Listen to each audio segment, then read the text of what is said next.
Ladies and gentlemen, boys and girls, welcome to Hollywood After Dark. Today is the 26th of January, 2022. Tonight, oh baby, tonight, did the Mandalorian upstage Boba Fett in his own show? We're going to be talking about David Zaslav dissing on some Zack Snyder. A hot take article about Batman killing and the fandom divided over it from the Hollywood Reporter. Those pesky flash screening rumors and a hell of a lot more. Here tonight on the show, let's dive into it right now. Hollywood After Dark.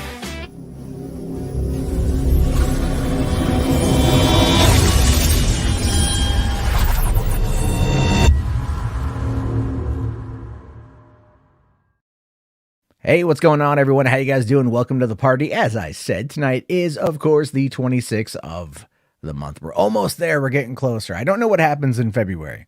Uncharted? I want to see that one.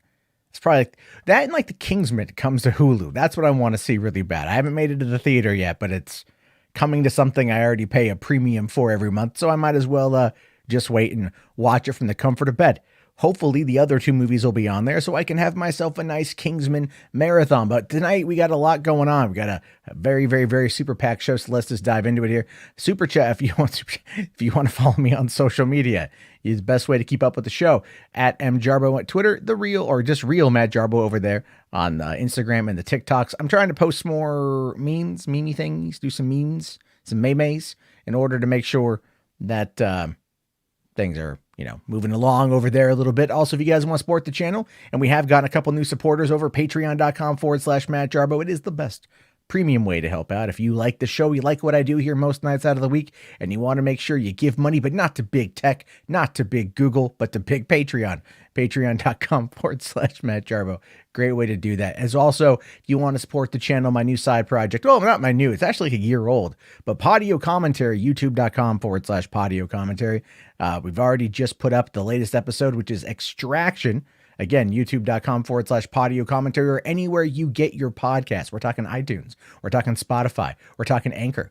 We're talking Stitcher. If you want to hear this voice pumped into your ear holes over a long movie conversation, we're talking 45 minutes about this kick-ass Netflix action movie, then that, of course, is the best way to do that. And then, of course, call-in line.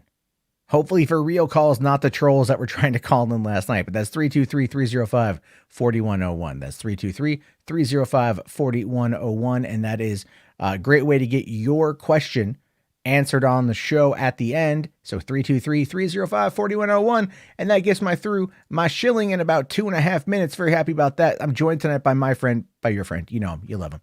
RJ. What's going on, RJ? How you doing, buddy? What up? There's a lot that's happening today, man. There's a lot going on. We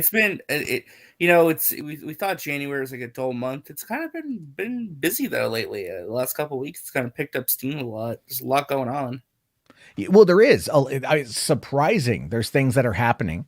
I mean, as the Omicron cases rise, and because I've been following the cases here in the state as well as the daily death count. And it's not as good as it should. It's not as low as it should be. I've been kind of wondering, like, how much is going to get canceled? How much is going to get, locked away? We're just not going to see it. But I kind of feel like a lot of people, I don't want to say are over it, but they're over it, And so as a result of that, Hollywood is like, hey, full steam ahead. Let's just get as many butts in seats as humanly possible and hope everybody is vaxxed to the max with your booster and everything else. So with any luck, we'll be rocking movies all year long. And I don't mind seeing a movie with the mask on. It's not like the perfect environment, but you know what? It's manageable. It's not going to kill me. And you know what? Like, that's fine. And I like to go like when no one's there. I like to go at the last show of the night because I live in a small, sleepy Northwestern town. The last show of the night, I think when I saw Alita Battle Angel, there was like just me watching the movie. Yeah, which is always a weird experience when it's just you in the theater. Have you ever done that before? That was actually, I went to go see Alien Covenant opening day. It was a Friday. I think it was like around like noon, 2 p.m. It was just me in the theater, me and my dad. That was it. Oh, wow. Yeah. And it was a premium screen. It was like an IMAX. There was nobody else in there. Well, here's the thing with that is they have to actually play it. Right? Like they have to actually play it. So They will run it even if no one's there. They have to. Whereas when I worked at the drive-in, my boss was like, if there's not like 3 cars out there, shut it down. There's nights where like we had no cars left, but I hadn't seen the movie yet. So I just lied and said that there were cars there, and I showed the movie and I sat in my car and I watched it. That was always the fun part of those jobs, when you could actually, hang out and watch the movie literally just to get paid to watch it when no one else is there, and, use up company resources. Cause hey, screw them. They paid me less than I was worth. I took back what I quit. Well, actually, I was thinking about this weekend going to go see Spider-Man No Way Home again, because my mom and brother haven't seen it yet, surprisingly. So I might go take them to go see it this weekend. So that'll be fun. Well, you know what? I that could be a lot of fun. I know you have got you've got your booster, right? You got yourself, you got the shot. I did before I went to Vegas, which is probably that's really good. And I bring that up as a natural segue into this. Shiny here with the $10.69 super chat. Thank you, Shiny. Says, bad news, I have COVID.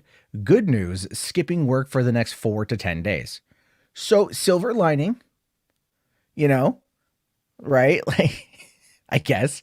Silver lining, stay at home, chill out, watch movies, get better, obviously rest, obviously, drink fluids, and then just watch a bunch of movies and feel better, dude. Because we like having you around.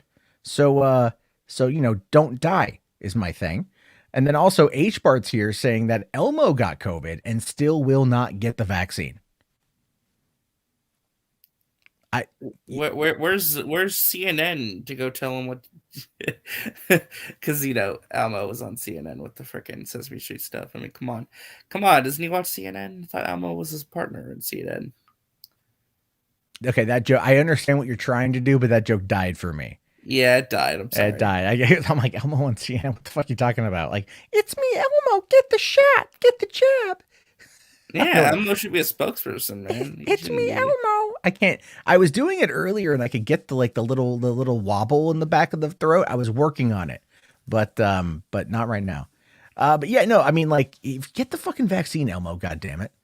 We want you to stay safe. I know you're a young, like, healthy guy, but COVID don't care. You know what? It will blast your ass with no Vaseline, dude. If you don't want to do it for yourself, do it for those around you. Yeah. There you go. That's good. Altruism, RJ. Right? Yeah, exactly. Try to play into their kind human nature. Well, if you don't want to get the vaccine for you, then get it for old Mima, because the last thing you want is to be the reason she died. Pretty much, yeah. And then you just look at them without blinking, but you stare into the core of their soul.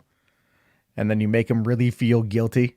It's, yeah, that would work out pretty well. But anyway, no, I really hope Elmo feels better. I really hope that he ends up getting the vax, or at least getting, healthy. All right. That's the thing.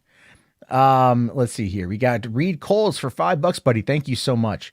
Says, a while back, I was finally able to interview the owner of my local comic book store for a college essay. It was pretty cool hearing the different stuff. Nice, man. Yeah, those kind of stories are cool because of like how the industry has changed in regards to things with the with those comic book shops, because they're just not as many as there used to be. I remember when I was a kid, I remember we'd go to the card shop and you get comics, and you could get baseball cards and like Star Trek The Next Generation trading cards, Pokemon cards, Magic cards, Pogs.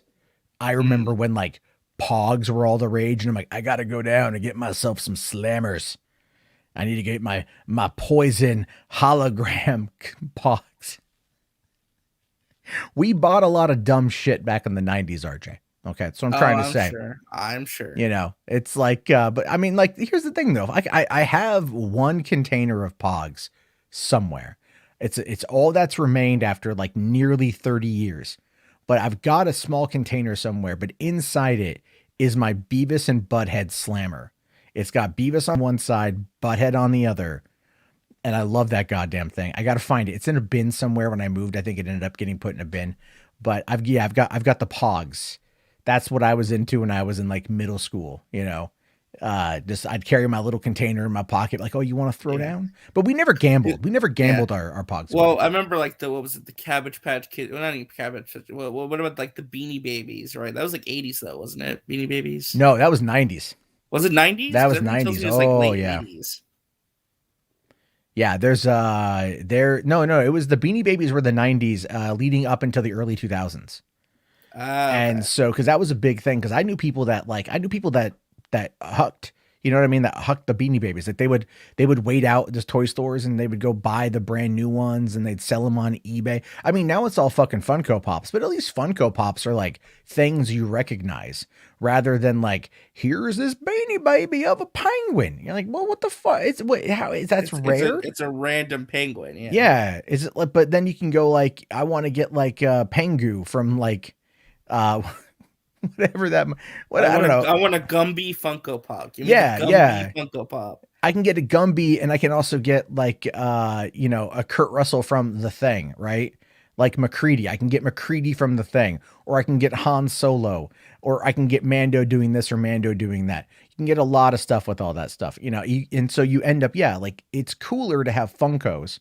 Like my stepmom got me a Raphael Funko Hmm. for Christmas because my favorite Ninja Turtle is Raphael. It's always been Raphael, and I'm a big Raphael fan. And so that was a cool little thing. They found a Raphael for me, and they also got me a little Boba Fett keychain. That's a Funko Pop. And I was like, at first, like my girlfriend took it, put on my key ring. So I knew it was there, but I hadn't really looked at it, unfortunately, until just the other day. And Hmm. it's the Book of Boba Fett Mando or Boba Fett. So it's like him in the black Okay. robes and stuff. And I'm like, oh, that's dope. Cause it's like, cause I have been enjoying the show and we're going to talk about Mando and everything towards the end, just because there's a lot to get to. And it does beg the question, is Boba Fett being upstaged in his own show? We're going to talk about that. There are a couple quick little super chats here to get to as well. Thank you. Rational Skeptic for $5 says there is apparently a 4-hour cut of the Batman. # release the Matt Reeves cut. I would like to. I think the more the better. Here's what I would say. They're gonna release the movie that he wanted to make. A 4-hour cut is not necessary if that's not the version that he wants to stand by as a filmmaker. Whatever he wants to release and is comfortable with, that it tells his story in a complete version of it, that's all I need. That's how I feel about it. I mean, I get that. Like, I understand that. But at the same time, it's kind of like, yeah, why not? Like, why not? I would be okay with that as well. If they decided to do that. But in the meantime, March 4th needs to hurry up and get here. I'm afraid that Omicron might delay it. I don't think it will because I think we're now getting into the marketing phase. Yeah, the So, marketing's like going full steam ahead. yeah. It's not slowing down. No, I mean, it's almost here. It's a few weeks away. And Yeah. it's like, And I'd argue, much like Spider-Man No Way Home, although obviously not as big, I don't think it matters. I think people will go and see this movie no matter what. Like, so. Oh yeah, it's Batman, dude. Batman prints money. Like, there's no question about it. It would be like if I'm just gonna say, if they put a Mandalorian movie in theaters, I think that would, if they put Baby Yoda in theaters, if they did the Mando Grogu story, like a continuation as a 2-hour fucking movie, that would print money. It would just throw it out. You know what I mean? Like you would rain because everyone would want to go see it. All the kids would want to go see Baby Yoda, maybe not knowing like all the context. All the old school fans would want to go see Baby Yoda and Mando. I mean, again, look at the reaction for last night. I keep kind of teasing the end stuff here, but yeah, there's a lot there to talk about. And then also H. Bart says, thank you, H. Bart says, Mando's going to visit a little friend. We're about to get a Max Rebo. Maybe. We'll talk about Max Rebo is the key. Max Rebo is always the key. Fun little elephant man thing. And then also, Nikki here is asking, have you thought about doing movie watch streams? I have. It's really finding the time. That is kind of the issue. I do watch parties from Boba Fett. And it is a dedication because like if you're doing like on a stream, especially to like run dual streams, and you got to like keep up with 2 different chats. I think it's probably easier via Discord, but you still have to manage it. Well, it's about finding the time as well because you're sitting down and watching something for an extended period of time. Yeah. Like I mean, and I'm not against that. Like I want to, but I'll be honest with you. I've been thinking a lot about it, and like I want to build. One of my goals for 2022 is to build up my movie commentary side of things into something that's more sustainable. That is not only this show, trying to fine tune it to where it's a solid show to listen to. It's a fun show to listen to. It is growing. We are, pretty consistently pulling in over 100 people watching live. You guys have been very supportive in a multitude of ways, and that's wonderful. And thank you. I want to build Podio commentary up because I think it's a fun thing to do. I really like it. But I'd also like to dive into more like in-depth movie discussions with other people or to do more things like that. Once it becomes more sustainable, once I'm able to then slow down on driving a bit, because I was telling RJ beforehand, I went out tonight and I made like $35 in like almost 3 hours. Like tonight was dead. It was just like surprisingly dead. Considering that the weather was down to below 32 degrees and it was foggy as fuck. So I don't know. We'll see how it goes. But in the meantime, like that's, if I can get to that point, Nikki, then I'm going to be able to at that point be able to go and then do more of those things. Anthony here brings up a funny thing. Says, anyone remember those little gadgets that were basically pets? And if you didn't check on them every once in a while, they would die from shutting themselves. Oh yeah. Yeah. What were they called? Tamagotchis. Tamagotchis. Yeah. God, I remember those. I remember when the Sega Dreamcast came out, and when the first one of the first launch titles for that was Sonic Adventure. And in Sonic Adventure, you could get these little bird thingies. I forget what they're called. But you could put it in like your VMU.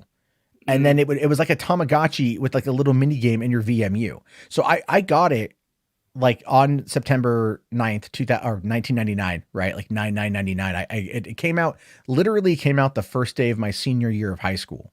So I went to the midnight release of the Dreamcast, got it, went home, played for a couple hours, passed out, woke up, and then started my senior year of school. Yeah. Oh, the were they called the Chios, the Chaos? Yeah, something like that. But I remember loading up the VMU and like driving to school, and then like at the stop sign, I'd be like, a stoplight, I'd be playing, the VMU and shit, right? I'd be like, I can get to the next section, like we're sitting in class and like playing it. And then also being able to then like level up that character and then go back and put it into the game. That was actually pretty cool. That was a lot of fun back in the day. Nowadays, it's all, like it's so different now than it was back then. Right. I feel super, super, super old. Rational here says it was called the Chao. Yeah, it was a lot of those. I mean, those are still some cool things. I mean, if they did them again, I think they could do them on an app and people would check it out. Let's see. H Bart says, Bruce, it's Max Rebo. He's the key. You're always right about him. Fear him. That's, there you go. What? Bruce, it's Max Rebo. He's the key. Also, fuck Lois Lane. Literally. Put a baby in her. It's very important, Bruce. It's very important. Make her a cream cheese sandwich with your dick. There you go. What? I honestly have no idea. So anyway, let's see here. Okay, give BDH a Star Wars trilogy. Oh yeah. Give Bryce Dallas Howard. Yeah. Again, we're gonna talk about that. We're talking about that. You're getting me off board here. Anyway, yeah, everyone really liked. Thank you, by the way, H-Words. Everyone really liked Mando. I'm sorry, Boba. Mando.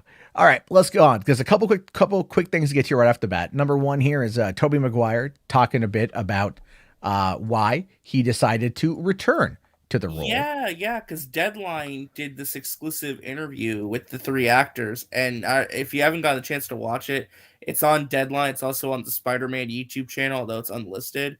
Go watch it. It's an amazing interview. It's like 30 minutes, right? I think it's like 30 minutes. It's 30 minutes. It's really, really good. It's really good. It's really cool to see them talk about it. And you could tell how much it means to them, and they're really genuine about it. It was really fascinating to hear all three of their perspectives about why they came back, what this movie meant to them, the experiences they had working with each other. To me, it was just like, it was really cool to hear. It was really cool. I'm really happy about that, to be honest with you, because when, because I love what he says here. He says, I was intrigued immediately in that conversation, the intention, the kind of love and celebration of these movies and what it meant, I think, to Amy and Kevin was apparent. Now, as we've talked about this before, just in case you guys don't remember, Feige was a part of those movies. So like Tobey is known Feige for all of this time. He's known Amy for all of this time. So it's like for him, it was very much like going home, and with people that he knew that definitely cared a lot about the franchise and the quality of the franchise. I think that was probably the biggest problem with the Amazing Spider-Man stuff, was that it was all Sony, and there was no real guiding hand. I just don't think Mark Webb was like he wasn't the architect, but I think he did a fine job, but he wasn't the architect. Well, he tried to be, but the studio kind of, did their thing. Well, Sony's going to Sony. Let's be fair. Sony's always going to Sony. There was another thing on this. I wasn't able to get the screenshot in time, but there was another little bit there when they were talking with Tobey, and he made the comment kind of slyly, I think, about how he's not really done yet. Well, yeah, he said something because I watched it. He said this wasn't necessarily closing the book or closing the chapter, more so just like revisiting it, which I'm like, that's an interesting way to put it. It's like, so you're telling me there's a chance? Yeah, pretty much. And there was another thing today. I wasn't, again, I out of all the screenshots I had to get, I totally forgot this one. But the MCU Direct is reporting that there's a rumor that Tobey Maguire will be popping up as Spider-Man in Doctor Strange in the Multiverse of Madness. Yes, and do you know where that's coming from? No. The Diz Insider podcast, the Diz okay, Insider. Skylar Schuler, those guys? Yeah, Skylar Schuler and those guys are saying that they did hear he's in the movie. I wouldn't be surprised. They also said Andrew might be in there as well, but they only know for sure that Tobey's in it. Okay. See, here's the thing with that, right? Like, I want the three of them to be in a movie together. Like a full movie. A full movie together. I feel their chemistry was great. If they can get the same writers for this one, for No Way Home. I know I would love John Watts to direct it, but he's going to be off doing the Fantastic Four stuff. So I totally get that. But I think they worked so well together that it's something that would be very cool to see. I want Tom to have his own adventures. Don't get me wrong. And I want him to conjunction with that though. Like they could happen in conjunction, but where they left No Way Home, I kind of feel they left it very grounded. They left it very grounded. And now older, more mature Peter who's on his own. So like going back off into to the multiverse stuff might be a little bit on the weird side, but I still really want it. As much as I want a Spider-Man 4 and a TASM 3. Although I think we're probably going to get more of a TASM 3 before we get a Spider-Man 4. Basically, Venom 3, The Amazing Spider-Man. Yeah, I mean, like, okay. So I keep seeing people talk about that. I'm just going to be fair. I don't want it. But what about the Sonyverse? They need a Spider-Man. They need a Spider-Man. But that's the thing is like, there's like this, this is where it can get complicated. This is where it can get convoluted, right? There isn't a saying, keep it simple, stupid, right? The KISS saying, keep it simple. Just keep it fucking simple. By what they did with that Tom Hardy end credit scene, they fucked it up. They made it complicated. Because that was a Marvel thing, though. I think that was a Marvel thing. I'm pretty sure it was a Marvel thing. But then again, I just read yesterday, Venom Let There Be Carnage has now topped Venom domestically at the box office. So there was actually like a rising tide lifted all boats sort of thing. Well, yeah, it opened better than the first one. The only issue with that movie was the worldwide box office. That's because of the pandemic, not because of the quality of the movie. Like, well, I do think the quality of the film was a little, a little. Well, you know what I mean, though. Like, yeah. To watch that movie, they would have ate that shit up. Like, sure, I need to sit down and now that they're both out and like just watch both of them back to back. I liked it. I liked. I didn't dislike Let There Be Carnage. I just wanted more from it. But I'll tell you though, like when I first saw the first Venom, I liked it. But then I watched it like 2 more times because I was given a digital code like right when it came out. And I watched it a couple more times and I was all like, yeah. Like, you know what? I really enjoyed what they did with it. I thought it was fun. Let There Be Carnage, I felt needed to be longer, just with more exposition. I just want more story. And I think that's like one of the problems with these movies is they don't want to give us more story. Either they're afraid of runtime length, they're afraid of alienating an international audience for having too complicated of a story to translate, which is unfair on the international audiences who get a lot of schlock sent their way because, the language barrier is deemed to be too great when it's like, all I'm saying on that is like they can do something like Squid Game in South Korea they can fucking subtitle that shit. And guess what? I got every little thing that was said in that movie or that show. Every little nuance, every little thing, whatever. Because they did it in such a way where you know exactly what's going to be happening. You know, you can figure it out. People aren't fucking dumb, but they try to. They really do try to, like, you know, simplify things, and sometimes they overdo it.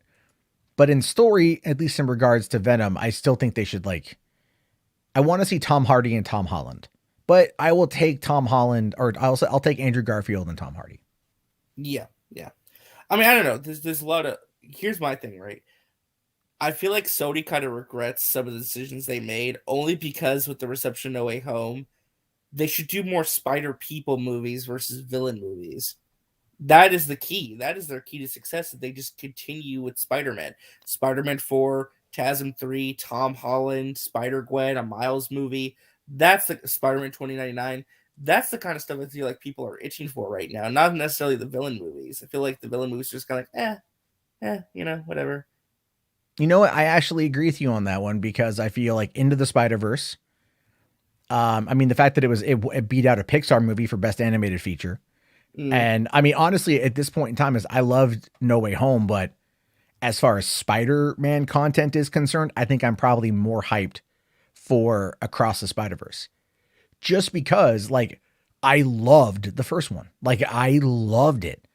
And it's like, it was such a good film that just got buried when it came out. I don't think that's going to happen this time. But in regards to what you were saying about Sony and everything, like them regretting some of their decisions, I agree with you. But at the same time, Far From Home and No Way Home would not have hit $1 billion if it was not for Marvel. No, I agree. What I would say, though, is just, if I was them after the Craven movie, I would reevaluate their plans and maybe start focusing on developing some Spider People movies. Like, it doesn't have to be Spider-Man 4 or SHAZAM 3, although it should be. But think about making a Miles movie or make a Spider-Gwen movie or something like that, you know? Yeah, no, I completely agree. I would like to see them do like, Miles they Morales. have more richer stories versus like a Sandman movie or an Electro movie. Like, what can you really do with that, you know? Like, just do hero movies. Screw it at this point. Like, the audiences can accept there being like 80 different Spider People. Yeah, no, you're right. You're right. I mean, give us Madam Web, which they were already supposedly working on, or they are working on. I'm not even too sure what's going on with that anymore. Give us a Black Cat movie. Black Cat's kind of an anti-hero type character. So, you know, you can play with that world. I mean, there's, look, Black Cat could work as her own movie, I think Sony has got, though, I think Sony has like 600 characters or something. You know, they've got a lot of characters that they can play around with, and they should. And then tie them tangentially to Spider-Man. I like the villain angle, but you're right. Give me Spider People. Like, you give me a Miles movie. I think a Miles movie, if done right, you're talking like you're talking 1.5 to $2 billion pretty easily. Oh, it'd be a big movie. I think it would outperform Black Panther, for my honest opinion.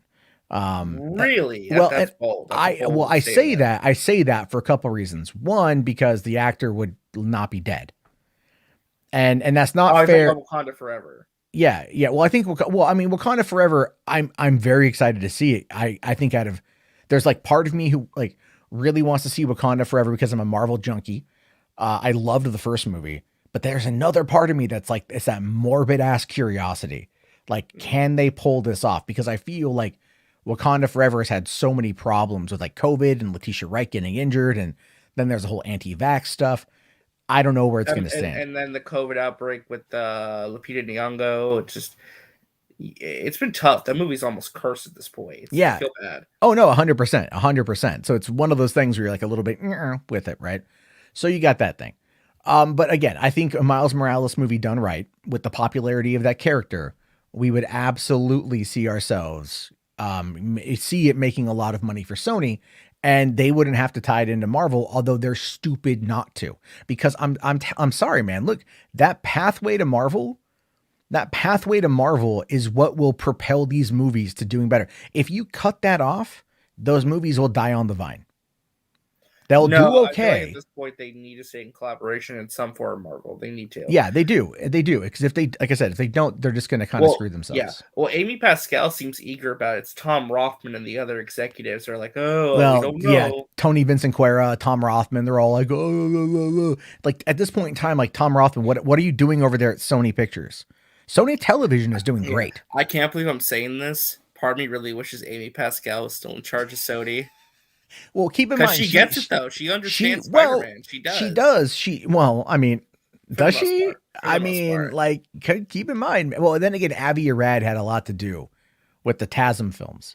Yeah. So I think Abby. I'm saying in terms of Amy knows that Feige's valuable at this point. She knows. Well, she knows. isn't he the one who called her and like made the pitch? Because like, yeah, Feige gets it. Feige understands. Like, look, we can make more money together than apart, and it's been proven at this point. But again, the studios are going to studio. Sony's going to Sony, and Tom Rothman is like there.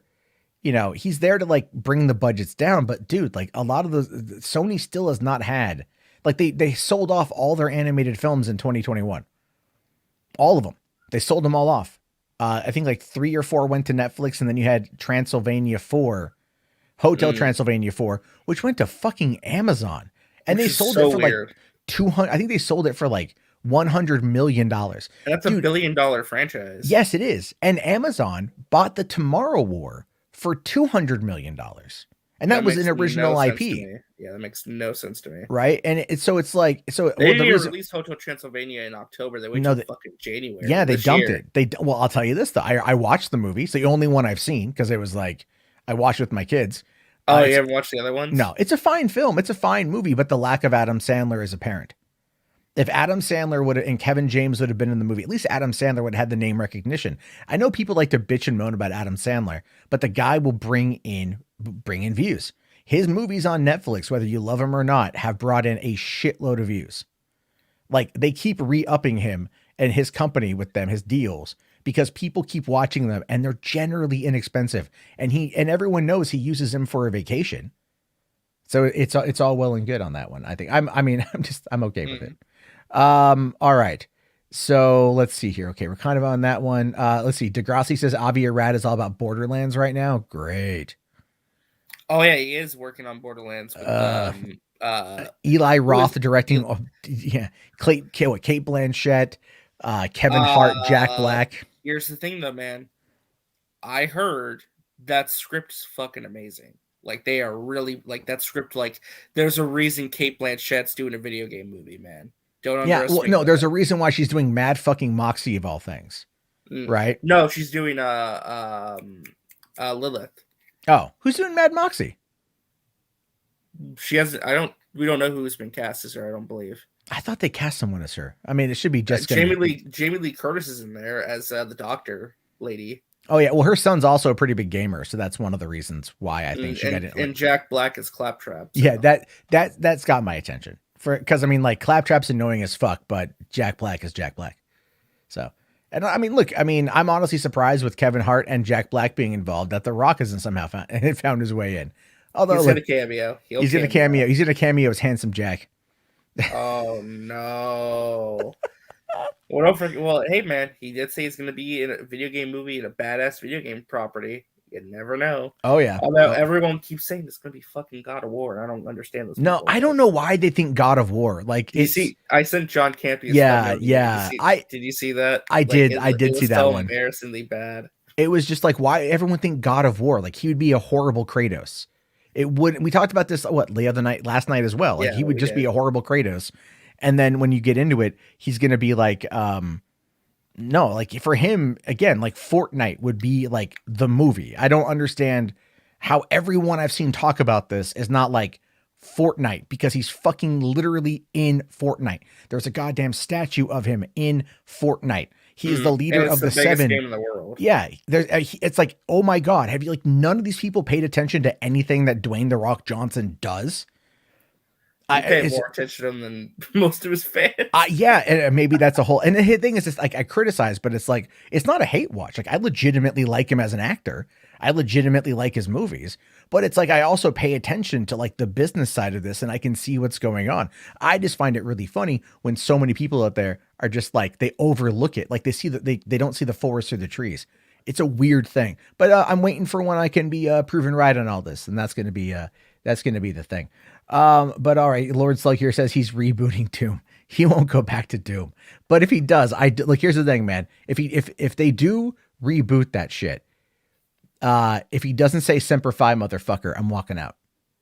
All right. Oh, yeah. The Tuscan Jawa here says Ed Boon wants The Rock to be in Mortal Kombat as Shao Kahn. I've heard that they actually are interested in getting him. Yeah. Yeah, that's crazy, man. That's absolutely he could be a decent Shao Kahn. Shao Kahn's a big tough guy. Yeah. Here we go, Agent Josh. He's an actor, Jarbo, not a brand. He's totally that. Here's Toronto Freddy. How about Vin Diesel for Kratos? I'd be okay with that. Boy. What? You'd be okay with Vin Diesel, but not The Rock.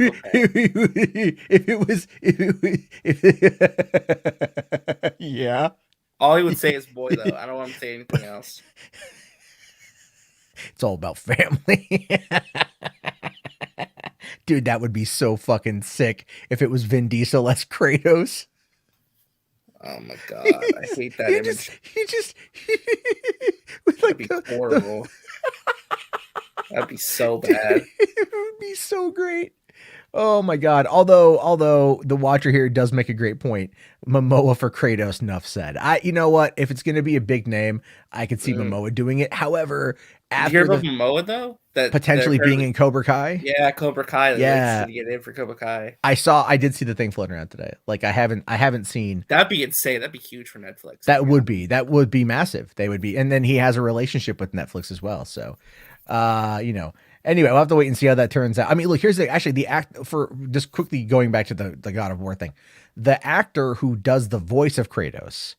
Christopher Judge. Yeah. Who is from, he was in Stargate, the TV show. Yep. So like he's kind of got the physical appearance. He's got like the physical prowess to be Kratos. So yeah, like, I'm not against that at all. But real quick here, let's get to, there's a couple super chats quickly jumped on in. I do see Mad Max and Mandalorian is gracious with his presence for a hot minute. Oh, wow. I just finished the episode. Oh my God. It's so okay. good. We haven't gotten there yet. So hold on. But there's a couple quick things. Maybe there was an end sequence I didn't see. No, there's not. I checked. I checked last night. Okay. But there's a couple super chats I'm trying to get to here. So H Barts for $2 says my time to NFT. Oh, so true. So true. Had the mighty have fallen. I saw an image today. Somebody had like the cycle of my time to shine.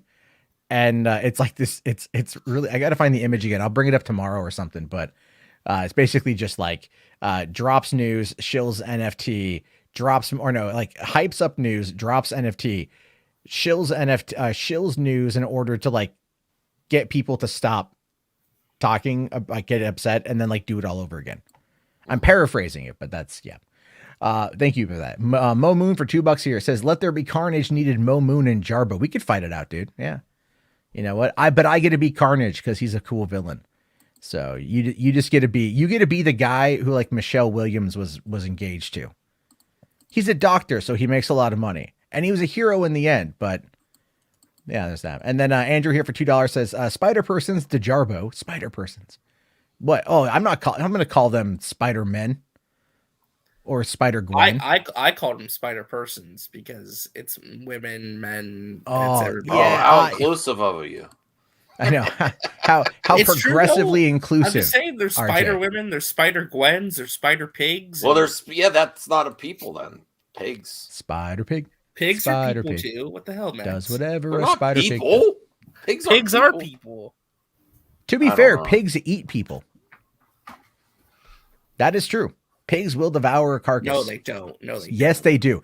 Yes, they do. If you got to shave them and you got to pull out the teeth, but they will because it messes with their digestive tract. But yeah, pigs are cannibalistic against themselves too.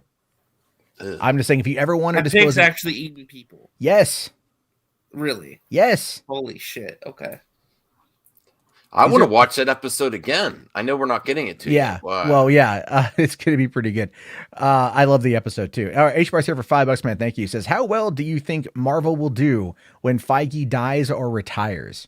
Not nearly as well as when he was alive. Well, okay. I'll say this though. Here's the thing: if they can set it on an upward trajectory and they can plot out what they want, because the thing is, it's Feige. You know, he oversees it all, but he trusts his lieutenants, right? He trusts like, Lou D'Esposito, Victoria Alonso, like those guys. He trusts them. They could take over if he does. They could take over, yeah. And I think eventually when that time comes, they're going to be doing more of the heavy lifting, and he'll kind of like just be the overseer. I feel like he's in this for life, though. He's going to be doing this till he's like 60 or 70. I just want him to do, Star Wars for a bit. Like I want him to take a sabbatical and head over to Star Wars. He's doing a movie. Yeah, I know. That's what I'm waiting for. I'm really waiting for them. But all right, let's move on to the next one here, because this is something, again, we have a lot to get to tonight.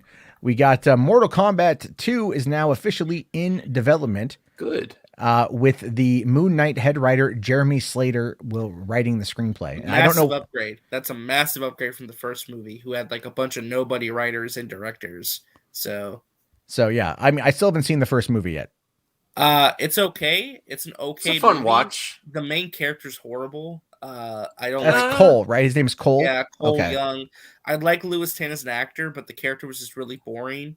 Good ideas, just sloppy execution, but it's all right. It's fun. The sequel. Well, how do I put this? Can I tell you what the end of the first movie set up? Is it the actual like fight? No. Like one of the characters they're teasing for the sequel. Who are they teasing for the sequel? Johnny Cage. Oh, because that was a big thing. Yeah, people were really upset Johnny Cage wasn't in this movie. Yeah, they teased that Cole Young was going to go to Hollywood to meet Johnny Cage, and there's speculation that they're looking at a couple actors like The Miz from WWE. They actually are looking at Chris Evans to play Johnny Cage. Dude, that would be lit. All right, like that would be lit. I'd be okay with that. I would. Look, here's the thing: if we're gonna put Chris Evans in a fighting movie adaptation, it's either got to be Johnny Cage or freaking Ken from Street Fighter. That is true. But yeah, no, getting Jeremy Slater or Guile or fucking Guile. Or Guile. Guile could be good, actually. Guile would be great. But no one will ever top Jean-Claude Van Damme's performance. I'm just gonna say that. Yeah. But no, seriously, like the sequel, getting Jeremy Slater is a great sign, because that's a massive upgrade in terms of the writing department. Because I feel like the writing was one of the weakest parts of Mortal Kombat in terms of because it's a really great story. The video games has some great writing as of late. So getting him on board is great. I mean, obviously the movie was such a massive hit on HBO Max, especially. Here's my question: do you think this is going to go to streaming or going to go to theaters? Theaters. It will go theaters, yeah. You think so? Okay. Well, if they're still doing the 45-day window thing. And then if it's more successful, maybe they'll consider a series finally, because I think that they were planning originally a series on HBO Max if it's more successful. Probably. I could see that. I could see that actually happening. Yeah. That's the blueprint. Have a successful movie and to do a spin-off series. Disney. Yeah. I mean, no, I think that's kind of the whole point, though, is like Mortal Kombat Mortal Kombat has got a lot of lore there. There's actually a fair amount of lore to those games. Oh, yeah. And a lot of people like that stuff. So why not lean into it? I mean, because I think what they're leading up to the tournament where they're going to actually have the tournament with Shang Tsung, because they didn't actually do the tournament in the first movie. They kept alluding to the tournament happening, but it doesn't actually happen. Like, it was like the precursor events, like, Shang Tsung was trying to impede the tournament and kill them off before the tournament actually got held. The second movie will be the tournament with Shao Kahn, with Shang Tsung, like the first movie. Okay. So imagine the Mortal Kombat movie, the only just got being the prequel to the original movie. Like the original movie, that storyline with the tournament, that's what we're gonna get in the sequel. Okay. So bringing in Johnny Cage makes sense, and Liu Kang will probably have a bigger role as well. So. Hopefully it's good. Hopefully. I like the actors. I thought it was just, Kano was amazing. They got to bring Kano back. I heard Kano was a standout. Kano and the actor that played Kung Lao. They were both great. Okay. Yeah, no, I'm trained. Is it on HBO? Is it on HBO it's on HBO Max now. Yeah, it's on there. Okay. I might watch it again. Trained Old School says MK lore is too complicated with time travel stuff. I like it when it's just a tournament. I mean, like, yeah, I always kind of feel But you like, don't get to the time travel stuff till way later. Like this is like early stages of the world and the world building. You know? yeah, I still think though, like doing the time travel's got to be very careful with that stuff. Although Darkstar does ask, do you think James Marsden would be a good choice for Johnny Cage? I like James Marsden, but he doesn't really have like that rough exterior. I think he's got the swagger. You know, I think he could play the swagger and like, you know, but when I think of Johnny Cage, I think of honestly like Jean-Claude Van Damme's physicality from the 80s and Tom Cruise's Top Gun attitude. Yeah. Like that's some people in the chat said maybe it should be Ryan Reynolds. no. You don't think so? No, because Ryan Reynolds would just play Ryan Reynolds. And I love Ryan Reynolds, but I kind of want like, you know, I want more out of that. Like, you know, when you watch Detective Pikachu, Deadpool, and Free Guy, you're literally watching the same character. You know what though? Honestly, Tom Cruise would not be a bad Johnny Cage. I know it's a weird choice to think about, but Johnny Cage is meant to be a parody on Hollywood movie stars. Get frickin' Tom Cruise to play the parody of the movie star, you know? Yeah, that or Jason Statham. If we're going parody, do Jason Statham. And I'm a huge Statham fan. Or so The Miz. Or The Miz. Everyone wants I The Miz. don't know who The Miz is. You don't know who The Miz is? No. Mike Mizanin. Don't know. He's a WWE wrestler, but Never he's heard of also him. an actor.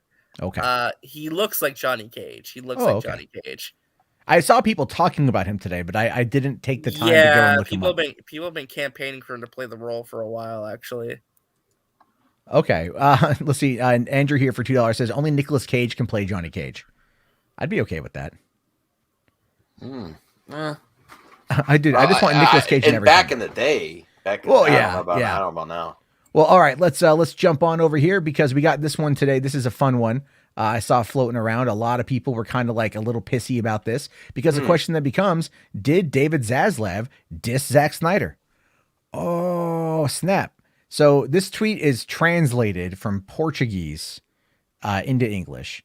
Because I had to do that. And then it says here, David Zaslav, future CEO of Warner Discovery Brothers, well, it's Warner Brothers Discovery, has been meeting with several names from the media world, such as Chuck Lorre, Christopher Nolan, Steven Spielberg, Greg Berlanti, Amy Pascal, Sherry Lansing. And Amy Pascal? Yeah, well, see, she's got a first look deal over at Universal, and like nothing's come from that I know of, that I haven't heard about anything moving forward. So there's a high likelihood of that deal lapsing here. If it's only a couple years, that deal could lapse, and then she could be looking to head back over headers because she's kind of like the steward, the herald, if you will, of Spider-Man. She's put herself in charge of that character, but if she wants to do any other movies, she's going to have to do it through, through her own company, and that's going to be through probably something like Warner's, who then might just put it on HBO Max, which is kind of how I see it happening. So that is something. And Chuck Lorre, even though like you might think, oh, Chuck Lorre, like Big Bang Theory, Mike and Molly, a bunch of other shows. Chuck Lorre almost predominantly works through Warner Brothers Television. Same with Greg Berlanti. They're really big in Warner Brothers TV. What people don't realize, though, I know everyone when they talk about the merger, they're all like, "Oh, but Zack and dude, it's like Sony when Sony and Marvel had the breakup over Spider-Man a couple years ago. Tony Vincent Quera like made this really interesting comment when being interviewed about it, and he talked about how Sony Pictures is not just Spider-Man. They've also got Sony Pictures Television, and like, oh, look, The Boys just came out. Everyone loved The Boys. Preacher was a Sony show. Breaking Bad is a Sony show. There's a lot of Sony television like that goes on that does very well. Warner TV is massive. So that's where they make a lot. So Chuck Lorre, you want on this guy's $1 billion player, because look, he created the Big Bang Theory. The streaming rights were sold for $1 billion. The syndication rights were sold for $1 billion. Everyone who's ever worked on that show is going to be literally set for life for royalties. Their kids, their kids, they're, 8 generations down the road are probably going to be pulling in cash from the Big Bang Theory.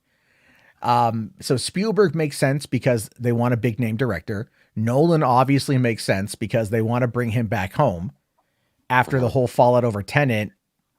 They want to bring him back. I don't know who Sherry Lansing is. And Berlanti has clearly done well enough with Arrow and everything on the CW that's under his banner, like Riverdale and Sabrina with Netflix and everything else. I could see People them watch them. People watch them. I mean, the network may not be profitable, but the shows are when you take into all the ancillary markets.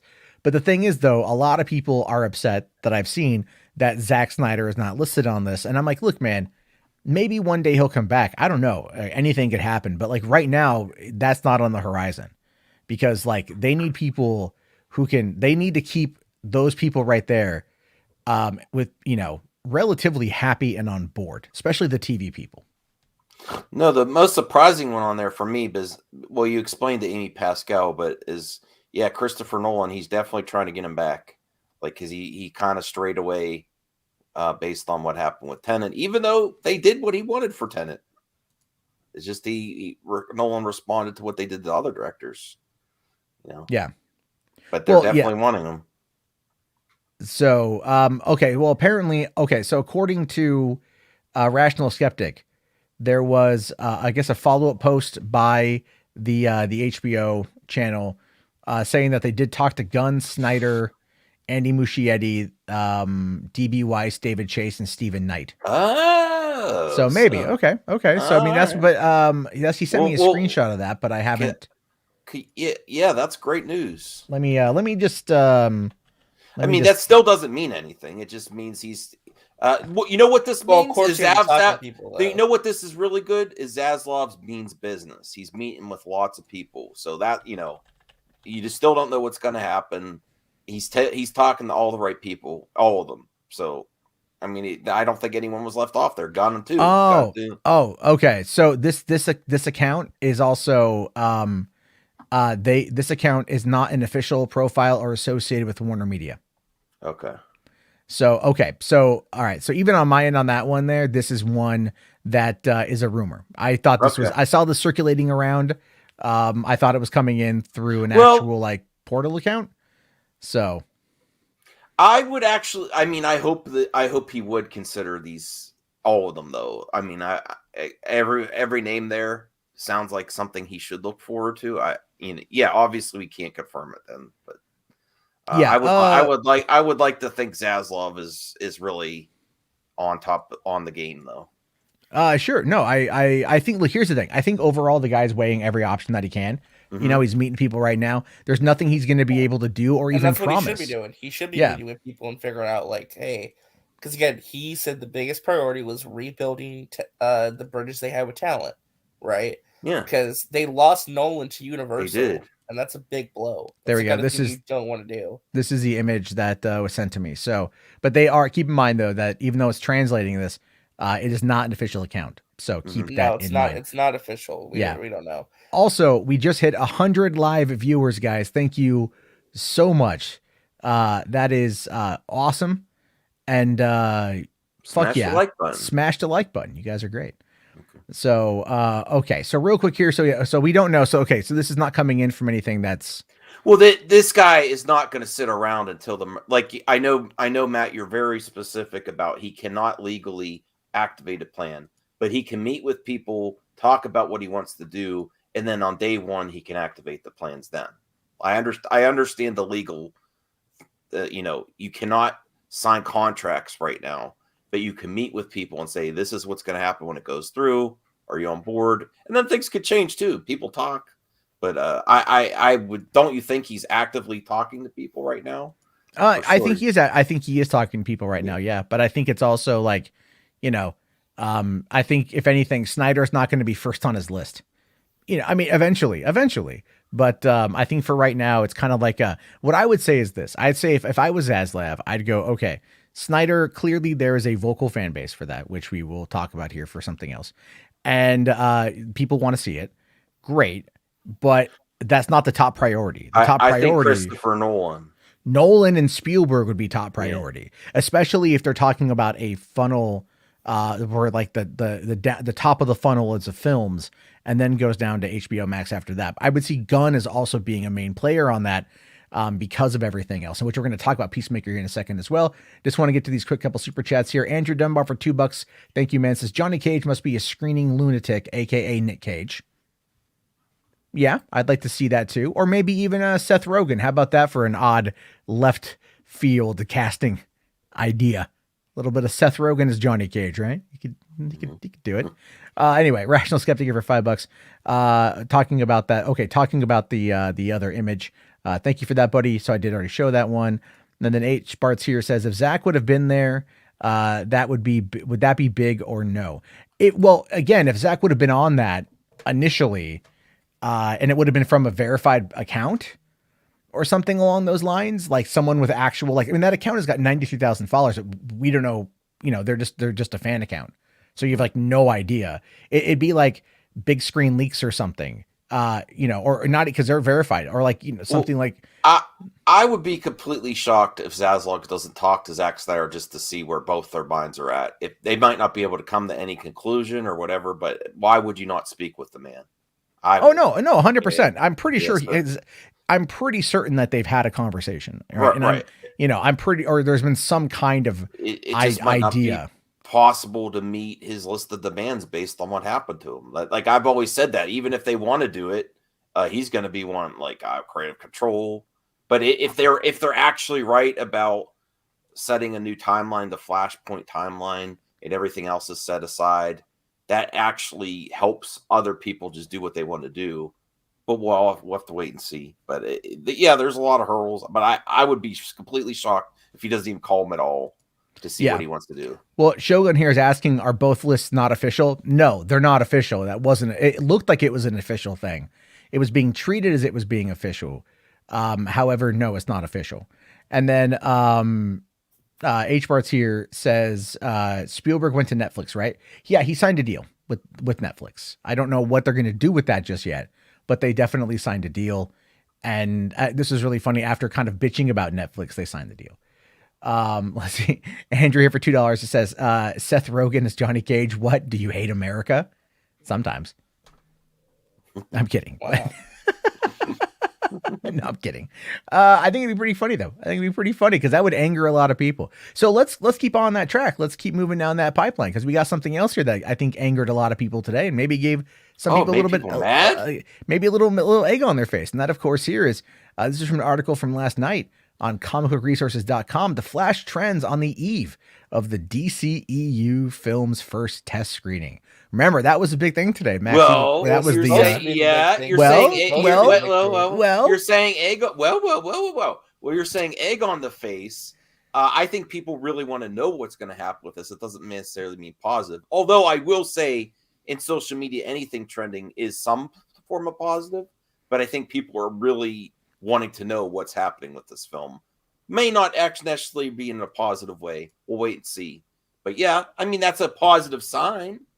But they're just so curious to see what I mean. Even people that don't think the Snyderverse is going to continue, they really don't. They still don't have confidence in the Flash. I don't have confidence in the Flash. I was actually really excited for this to find out more information because this was Film's wrap here is like the one I could find.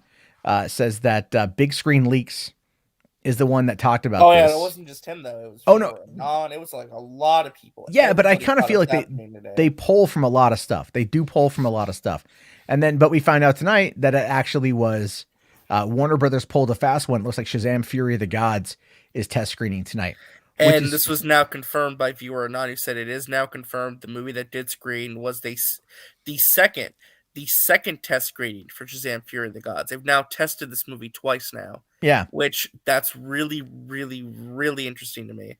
Well, I just, that's kind of odd considering like, the movie is supposed to come out for another year. Yeah. And they're already doing have they already done a reshoot on it yet? I don't think so. The movie's done. The movie's pretty much done. Oh, okay. Yeah. Why? Yeah. They should. Well, I think Caden had mentioned something like it's possible they might move the Flash to 2023 and put Shazam out this year. No. He said, Caden said that he thinks they might be testing it so they can get a green light for Shazam 3 and begin filming that by like early end of the year or next year. Oh, okay. That would make sense because the kids are going to get older. Mm-hmm. And by the time this movie comes out, it will be 4 years. Yeah. My theory, this is my theory. I think they're going to switch release dates. I think The Flash is going to move to June 2nd, 2023. I think Shazam's going to move to November 4th, 2022. Well, the problem with that is all Batgirl. because Batgirl is slated to come Batgirl out in get HBO. delayed to next year. I don't think they're going to do that. I don't see him doing that. I really don't. I think with the need of DC content, especially during that time on HBO Max. Yeah, I know they're going to have Doom Patrol and Titans. So Don't forget Harley Quinn season 3. RJ was saying earlier tonight, like maybe these decisions will be made after the Batman box office. See if it's a healthy box office. See how any variants are then. I mean, that's not too far away. Well, I'm just saying, I feel like they're just I feel like they're going to reevaluate their slate in the coming months and then shift some things around. Because again, the Flash has to. Okay, this is according to certain people like Grace Randolph, so we don't know. But according to her and what she said about the story for all these movies, she was told that Shazam needs to come out before the Flash because of certain story elements in that movie. So make of that what you will. I don't know. But the Flash needs to come out before Batgirl. And Aquaman 2 can be released whenever. It doesn't really matter when that movie comes out. Like, it can be before Flash, after Flash, whatever. Yeah. No, definitely. I mean, they who knows? I mean, but let me ask you this. I mean, why? What does this mean? Did Warner Brothers pull a fast one to say we're not going to test Green Flash right now? We're going to do Shazam 2 instead, just to be safe. Are they not ready to test Green Flash? What's going on with this?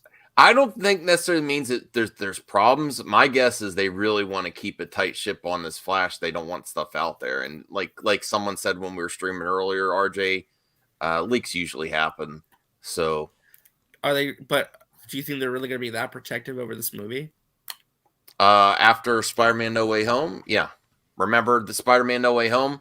Some of the aren't leaks a good thing though? No, leaks make conversation. Well, sometimes, but the pundits were saying, "Oh, this is not the whole movie; it's only 40 minutes or whatever." So they're being more careful about stuff because if you do still keep some surprises there, it garners you box office. Now, Matt, I think you said in the past that sometimes spoilers and trailers help generate money. Now there's new info with Spider-Man No Way Home. By actually keeping some surprises, it might generate bigger box office. So there's new info that says if you keep things a tighter ship, you actually keep some of these secrets, it could generate a bigger box office. So I think the market's changed on that. I think in the past you have too many spoilers and trailers. I think they're reevaluating that based on current trends. And I think you'd want to keep that. I mean, besides all the conspiracy theories about, they need to rework the Flash, it's a disaster like that. If there are some surprises that people still don't know about, or even reactions, they want to keep that tight, is my opinion. Yeah. No, I think it's possible. It's possible. I agree with you about the leak economy. I think that does help out in certain instances where uncertainty is there. I do agree with that one. And McLeod here makes a good point. Superman and Lois is still going strong. Its second season is just a few episodes in, and already it's absolute fire. I've been enjoying it. I've gone back recently and watched it because I heard about that they're gonna do certain characters. Don't spoil it. Certain characters. Yeah. Okay. Okay. I haven't had the chance to watch it yet. They're going deep into Superman's rogues gallery, which is really cool. See, well, that's what they should do. That's what they absolutely should do. So I hear nothing but good things about that show. And I like the family dynamic, and Lois is great. I like Lois. Well, that's good. But I mean, Jarbo, what do you think? Is this a bad sign for the Flash movies? More of a sign they want to keep a tight ship on the leaks? I mean, they want to control the leaks. Keep in mind, they want to control it, so they don't want it leaking. Should they though? Because Spider-Man pretty much leaked out, and that worked beautifully for that movie. Yeah, well, not until closer. Not till we had heard ideas, rumblings in the distance for a year out. And then isn't that what's happening with Flash though? We have but we already know. But we already knew Batman was going to be in it from DC Fandom. 2020, the first fandom. We knew Keaton was going to be in it. So that was almost that was a year and a half ago. So it's there's nothing been new. We know that they cast Sasha Calle. We've now seen Sasha Calle in the official teaser. So what else are they hiding from us in that movie? We don't know yet. State of the universe, or like what the plot is. Yeah, I guess I can. Yeah, right. Is the Reverse Flash going to be Barry? Is Reverse Flash in the movie? The villain, what happens at the end? Exactly. The timeline. We don't know anything yet, so it's kind of like, at least with Venom, Let There Be Carnage, we knew that it was going to be like, there's Carnage. Carnage is the villain. With Spider-Man No Way Home, we had heard that it was going to be Green Goblin and Doc Ock and these other characters and whatnot. We knew because Jamie Foxx had ruined it. He'd spoiled it going in. So did Alfred Molina as well. Yeah, because he just didn't give a shit. He just didn't give a shit. And I love that. But again, that whole thing, that was so far out though, but it built and built and built and built and built, and it worked out okay. So I think we're going to get there eventually with it. Why do you think they're testing Shazam 2 so early? Like twice now. Two test readings. Because I think they might have like that one. To me, feels like it's going to be a bit of a hard sell. And really, because it's been positive though. People really responded well to the test screenings. Sure. And what I mean by that essentially is like, where does it fit? Is what I think they need to work on. And having it tie into Black Adam would make the most amount of sense. So like, are they going to think they need to have like some kind of Black Adam, do they think they need like some kind of tease at the end of Black Adam to tie into that? Or but see, that's what I'm thinking though, because wouldn't it make sense from a business point of view that you have Black Adam come out first this year, and that's a direct lead into the brand new Shazam film coming later in the winter of 2022? Right? Because you're talking about, I'm saying, if you were talking about this, trying to create forward momentum for DC films. Yeah. Black Adam being a direct lead into Shazam 2 at the end of the year could be good for the box office and for the health of both of those IPs. Yeah. Because you connect it. Because if you have Batman, which is not connected, then you go to Black Adam, which is not connected to anything, and then you go to Flash, which has like no direct connection to Black Adam. And is also kind of resetting things. Yeah, it's resetting things. It's just confusing. Weird. It's confusing. And that's what I said too. Release Black Adam, then Shazam 2, then Flash. Yeah, and probably. Then Batgirl and Aquaman. Yeah. I mean, and I agree with you. I think that's a good plan. That's why I'm saying it's not crazy to think that Shazam could come out this year if they move it up. They probably are going to be reevaluating things, and I think it does tie into how well the Batman does. Because I agree with Max. If the Batman does well, there's probably not a likelihood to keep a lot of the current stuff that people want going, because obviously fans have turned their attention elsewhere. Which is why I do want to move on to the next thing real quick. Well, actually, two things. What small thing? Then we get to the other thing. But real quick, we got Shiny 311 here for $5.69 super chat. Thanks, buddy. Says, just saw a video titled "Is Sundance Too Woke?" LOL. What are these people smoking? I don't know, dude. Like, I know at Sundance this year. Who cares about like the film festival? You instantly put woke in. And here's the thing though. There's actually a lot of movies at Sundance this year about female empowerment. There are. I read an article about that yesterday. Oh, a lot of them star like these big, like Aubrey Plaza's in a big movie this year at Sundance. Yeah, and that's very female oriented, and that's great. This year's festival.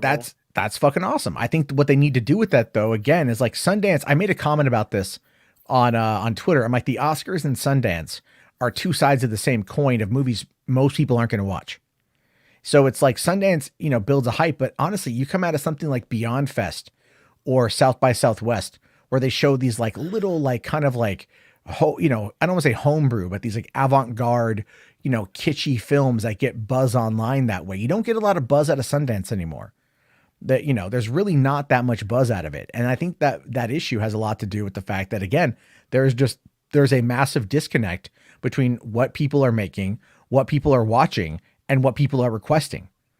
That's why something like Shudder, I think, does really well, because Shudder is all about horror 24/7. They release a ton of movies a year and a ton of original programming a year, and their fans eat it up because guess what? It's all niche. It's all right there. These Sundance movies, dude, you never fucking see them. A lot of them don't actually get released. No, and or if they do get released, it's like many years later or like months and months later. There's like sign these contracts. And I used to follow these movies, like a lot of them and stuff, like stuff coming out of Sundance. It sounded really cool, and then like you would never hear about it ever coming out. Right? I'll give you guys an example of this, and it's not even Sundance related. You ever hear of a movie called Mystery Team? No. Okay, so it's from a group called Derek Comedy. Derek Comedy is where like Bobby Moynihan came out for SNL, as well as Donald Glover came out of that group. Ellie Kemper came out of that group, and it was like it's an old early YouTube sketch comedy group. And they did a movie called Mystery Team that they shot back in like 2008. And like the trailer came out in early 2008. And then it wasn't until like 2000 or maybe 2009. But like when I first moved to LA, the very first week I was there, I'm talking with my roommate. We'd seen the trailer. We're like, dude, whatever happened to Mystery Team? So we Googled it and we found out that it was playing for that week at a theater on Sunset Boulevard, like just magically happened to coincide with that. But the movie never got a wide release. If we would have gone to like the later showing in the evening, Donald Glover came over after they wrapped on Community for the day and was doing Q&A with the audience in the late show. We didn't go to that though, unfortunately. But it's like, but a lot of these movies that you might hear about, like they don't get released at all because they just can't, like either there was like no Netflix deal or whatever. And that's where I think a lot of these, like, you know, A24 is kind of the big name now for the smaller films. But you know, I don't know. It's just, I don't know. It's all kind of crazy at this point. But anyway, let's keep going here. Ron C with a $10 super chat, buddy. Thank you so much. It says personal opinion, Star Wars, George Lucas, Clone Wars, Jango Fett never left his son. Disney has Jango Fett leaving his son. Disney has me frustrated. What are your thoughts? Okay, so he's talking about how in the book of Boba Fett, the flashbacks show that Jango basically left his son all alone on Kamino. I believe that's what he's referring to. Because he died? No, or no. Or are you talking about Jango Fett in the beginning of Attack of the Clones going to Coruscant because he was hired? Wasn't he hired to assassinate? Yes. Yeah. So it's like Jango Fett was there. So I don't think he took Boba with him. He's talking about the flashback where like Jango's ship, like the slave one is leaving Kamino and he's looking out the window, like looking all sad kind of. Oh, I thought that was like in reference to when he went to Coruscant in the beginning of the movie. It might be. That's what I mean, I get what you're saying on that one, but like, I kind of like, I don't see it as a big deal. I don't see it as that big of a deal. I mean, like, I'm looking forward to a certain person getting back to a certain son. You know what I mean? That's what I'm waiting for. Get to that. We'll get to that here. There's still a few things and one big one to get to. We'll try to get through as fast as we can. But thank you very much for that one, Ron. Again, I do see what you're trying to say there. Thank you. All right. And then H Bar's here for $5, man.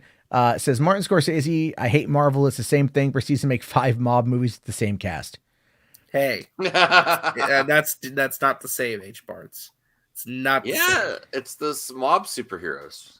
Oh yeah, no. Well, like, it's those not. mob movies are very different. They are. They're very similar. They're not. They're different. There's no great. Well, okay, hold on. Goodfellas and like Casino and like The Irishman and like The Departed. Different kinds of movies. Though. They're well, I mean, like they're different kinds of movies, especially but they all run. Messaging. Sure, but they all kind of run in the same themes. You know. Like, I mean, like really. Martin Scorsese. The Irishman is about the end of the mobster era, like the end of the rope, the end of the life of the mobsters. The Departed's more about like, I don't know. Well, it's a remake of a movie. So of Infernal Affairs, which is a Hong Kong film. Yeah. And better get that one right, or H Barts will be in your DMs like cussing you out. No, I'm kidding. But no, I get what H Barts is saying. I think a lot of people attack Marvel because it's just the big dog. And they just want to they want to get eyes on their shit. Dumb too, yeah. Yeah. And then also we got King of Golden State here. It says here, after the first 4 episodes of Book of Boba, I said there's zero room for error, but after the 5th episode, they have to be perfect with the last 2. I agree. I absolutely agree with you on that one. Again, we're going to get to that here in a few. I know people want to talk Mando because we've been fluctuating around 100 viewers. So let's just kind of keep on keeping on here. So the next thing here is something I came across on social media. I thought was pretty funny. No idea if it's true or not. Just thought it was kind of fun little rumor thing. This was coming in from Duxmoy? Dumoy? I don't know. It's talking about how like someone here says from Anon at Anon.com. I have it on good authority that Joaquin Phoenix wanted Rooney Mara to play the female lead in the Joker sequel, but that is going to go to Lady Gaga. I've been hearing this pop up the last couple of days. Oh, wow. Have you guys heard this pop up at all? Yes, I had. There is a rumor that they are doing Joker 2 with Harley Quinn. And they want either Lady Gaga or Rooney Mara to play Harley Quinn. Yes. Thank goodness. Wait, You Goodness, know, what? I what? don't. I want a different Harley Quinn than Margot. I like Margot. Why? I want someone else to. I would. I mean, it's a different era, different time period. Why can't they do? It's a different Joker. Why can't they do a different Harley Quinn? But That'd why be would they? I interesting. mean, why would they need to do that in the first place? That doesn't make no They don't sense. Because need they to. wanna- They don't because need to do that. If The they ru- are going to make well, a sequel, there's been a rumor that would be they wanna- interesting. they want to actually do the abuse storyline, like the idea of like Oh, even though they have joke, the like, haircut, an R-rated movie handling the Mad Love storyline, kind of. I think and, Lady and Margot Gaga- would not do that. Margot would Lady not do that. Gaga would be an amazing Harley. Well, I think she's Well- very talented Well, actress. if Lady too. Gaga plays Harley, kind of like in a way she played that one character in House of Gucci, I mean, she could probably do the Brooklyn accent, like the accent of Harley Quinn. Can and someone do all said that to me? I want to do another video on that. I didn't know this at all. I know it's a great rumor. It's probably not true. It's probably. I know it's not. That's not the fun of it, RJ. I know. I'm thinking of Lady Gaga as Harley Quinn. I think she would go Yeah. for it. Well, I think Casey Walsh on Twitter said that what he heard is that they're not even going to do a Joker 2. Like it's They pretty much. shouldn't. yeah, they who knows? shouldn't do a Joker 2. They don't need to do a Joker 2 Unless Like, unless they have a story. unless it's a prequel to the Batman. They do not need to do It it. doesn't need to be because they shouldn't be connected. They should absolutely be connected. I don't know what you're talking about. It absolutely should not be. They should 100% be It'd connected. disastrous if it was connected. That is no, Thanks, Matt. no, Send it to me. no. It'd be disastrous. No, How would it I- be disastrous? Because it wouldn't be that Joker. it impedes in the creative vision of Matt Reeves. Oh my god! It does. I'm sorry. Dude, like it's not his movie. It's not his Joker. But you know, like when he did like Dawn of the Planet of the Apes and then War for the Planet of the Apes, Well, he was still basing it off of Rise of the Planet of the Apes, right? So like he still came into a franchise and then took it over. So like it wasn't his Caesar, right? Wasn't his Caesar. But he But he made still- it his own though. But well, couldn't he do the same with Joker? Well, isn't that the strength of what, even though it But- sounds but how do ridiculous, WB wants to do, that they have these own little pocket universes, so you don't have to link it to the Batman. But see, so many people are used to Marvel, and because and that's just gonna like screw with people's heads, man. I the know, average- but don't you think that's what they might try though? I think that's a bad play on DC's part. I But think listen, it's but very hold on. plausible. But we can actually use this to dive into the next topic here because it does kind of tie into it, because I think either we could both be wrong or I'm definitely wrong. I don't quite know yet. However, this came out today from Bloomberg. Peacemaker is the biggest streaming TV series in the world right now as HBO Max originals gain momentum. Can I be honest? Okay. I'm genuinely surprised by this. I find Me it to too. be really interesting as well, considering the numbers. The sheer numbers don't make any sense to me, but this is what they are reporting. Well, streaming numbers are like there's no transparency. I think this is a good show to binge and get high on, and There's a new episode dropping in 30 minutes, and so yeah. I mean, because my family's not going to watch this show with me. I watch it on my own. My wife doesn't watch it. I couldn't watch it with my sister, her family, or my parents. I'll watch it on my own.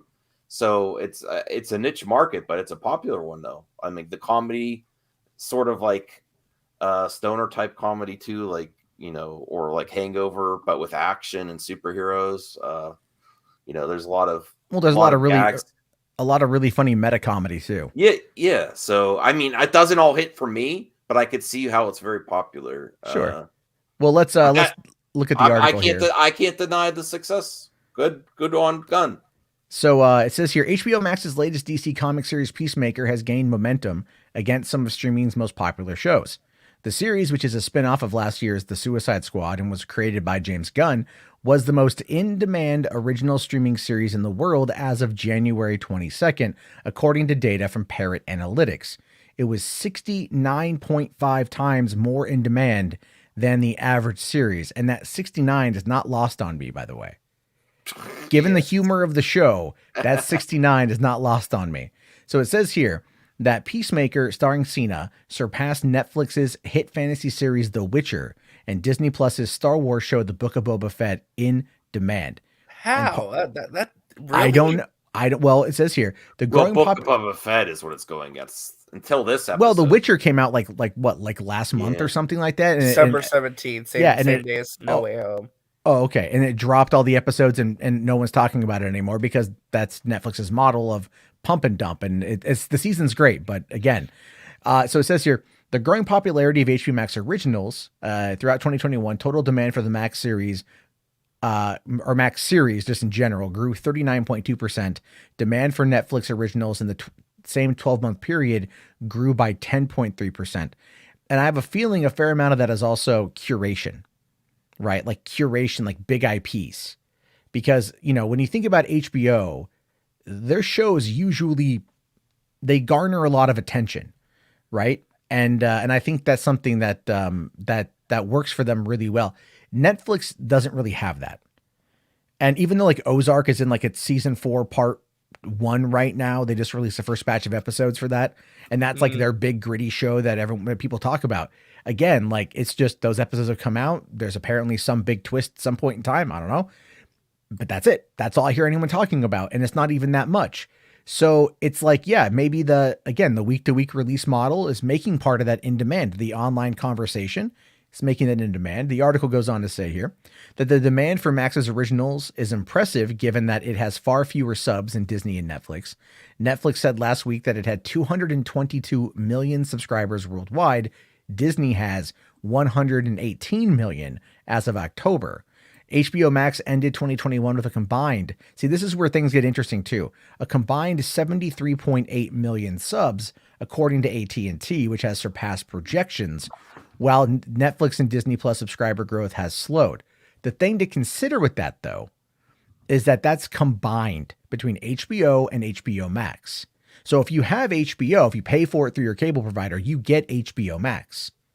Because they also, I think it was HBO Now or HBO Go. I think HBO Go folded into HBO Max, and maybe now HBO Now has done the same. I don't quite know, but it's confusing with that number because HBO Max itself, I believe, only has like standalone like 43 million subs. You know, so it's not terrible. It's done really well in 2021. But it's like they're still kind of fudging the numbers a little bit by combining them together because Peacemaker is not on HBO. It's HBO Max. The Matrix. Yeah, it's only on the streaming platform. Yeah, all the movies that came out this year, last year that were the day and date, those are only on HBO Max. Those were not on, those were not on anything else. So it's one of those, it's one of those issues. This is definitely one of those issues there. So it goes on to say here that, and this is where Max will like this, by the way, DC content will be essential for Max's growth throughout 2022. New series like Green Lantern and Justice League Dark are in development. A Batgirl movie is in the works for the service to debut this year. Theatrically released Warner Brothers movies will have a 45-day window before debuting on HBO Max. The Batman will hit theaters in March. But Peacemaker has been a hit with critics and has a 94% Rotten Tomatoes critic score. I think we're going to get Peacemaker season 2 100%, and I think we're going to get more spinoffs from the Suicide Squad. Probably, I think that's what and I think they're gonna tie it into the larger DCEU, especially if Harcourt has a cameo in Black Adam, and they tie it in with Belle Reve and everything else. I'm really wondering like if it's all going to come together, even like Batgirl being tied into Peacemaker. That just seems to be like kind of what they're going to do here is just merge it all into one world. Yeah. No. Max, I know you talk about the DC stuff a lot. Like what's your take on this? I'm still waiting for all this Green Lantern stuff and Justice League Dark they've been talking about for so long. I want it to happen. I'll just wait and see. I do think the Peacemaker is getting a second season. I've covered the thing where Gunn is getting a second series made that I don't even think it was related to the piece. I mean, it's probably related to Suicide Squad, but not Peacemaker. So they're going to be happy with these numbers. I think he's going to get more work. He's working on Guardians 3 now too, though. So, but he could do both at once. Yeah, they are filming Guardians 3 right now. I'm not going to deny numbers. I do see. People know when we covered the Suicide Squad, I wasn't too much. I didn't think it was garbage or anything. I just didn't. It wasn't my. I didn't think it moved the needle. I think the Peacemaker moves the needle a little bit. I need to go back and watch Suicide Squad. again now that I have seen Peacemaker, because it's like at first I didn't really want to see Peacemaker because of all that. I was like, you know what, like because I like Rick Flag, so I was kind of like, and I don't iffy on like that. the way they even revisit that in the series too. That's another thing. The first 2 episodes, like, really, and not to give spoil. Well, I guess I could spoil it. They're like, oh, I didn't even have to do that. I'm like, oh, you James Gunn, you bastard. You have to throw everything as a joke. I didn't even have to kill Flag. I'm like, oh god. But I liked episode 3. 4 went down for me a little bit. I mean, I'm still enjoying the series. It's not my favorite, but I appreciate what it is. And I think when it's going on all cylinders, and when they have like a big when there's a story point where they have to do a job and they're in the job and they're in the moment and everyone in the team's acting together, it's really tight. And then when they go back to some of the other episodes, it's not as fun for me. But I really liked episode 3. 4 was okay. I'm willing to. I want to see what happens at the end of the season. Yeah, no, I'm really curious to see what's going to happen with that as well. I'd be lying if I'm not gonna. I'm definitely gonna watch next episode to see what happens. I want to see how crazy it gets, because I know Ty has seen up to episode 7, and he was telling me that it gets fucking wild up until that point. So I think with this episode we're going to set up the final 3, and then go from there. So just for the sake of time, because I'm trying to keep these streams a little shorter. We can. I wanted to talk about the Richard Newby article that came out today. But this is the Batman controversy. This is a long article. I've got like 5 or 6 pages. It will take a while to go through. Yeah, so we're not probably better save for so I'm going to save this one for tomorrow.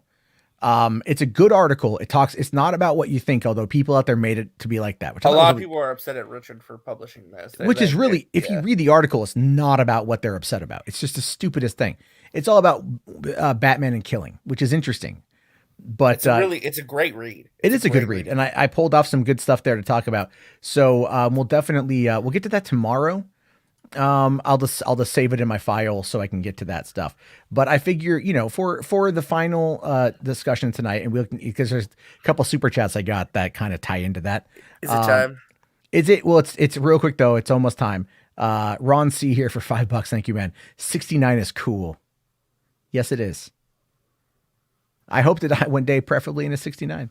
Oh no. What's the line from Mars? I hope to come loud one day, preferably in a 69. That's the line. So, all right, that's an old Mallrats line. I'll be honest with you. I'm a little distracted. I just keep thinking about how good that episode was. Well, yeah. So okay. That's why I've been distracted. I'm like, man, I really like that episode. Oh yeah. So here we got the Return of the Mandalorian. Yes. And before we dive into that, let me just do we have to go back to Boba Fett. Well, well, you say that actually, and Ron here brings up a point. Thank you, Ron. Says Disney had no storyline for Boba Fett. It's why Disney added. It's why Disney add the Mando show. I think we're trying to say that's why Disney added the Mandalorian to last night's episode. I'm gonna disagree with that because Favreau definitely has a plan, but last night's episode was effectively like, remember Arrow season 2 had a backdoor pilot episode for Flash. Exactly. I'm simping for Bryce Dallas Howard now. Oh no, 100%. And so is somebody else, a very unlikely individual who you never expect. Who you would never expect that. Years. Jeremy? Keep guessing. Close. Keep guessing. Gary? Keep guessing. Right. RK Outpost? Keep guessing. Keep going. Jeremy from the Quartering? No, keep guessing. Keep guessing. You're getting closer. I don't know who else is. Who else covers Star Wars? Yeah, who else hates Kathleen Kennedy and women? I'm drawing a blank. All right. Look at that. Doomcock. What? It's the real Doomcock. It's the real one. You tricked me because I don't think Doomcock is a person. I'm like, Wait, did you just say you don't think Doomcock is a person? Just a meme and a bullshit piece of crap on the internet. But yeah, I don't. He loves Bryce Dallas Howard now. What the? Read what he said. Hell frozen over. I'm trying to come to terms with this. No, Max, read what he said. I want you to read aloud what he said. The best episode of Boba Fett thus far. Bravo, excellent job. This is the way. Yeah.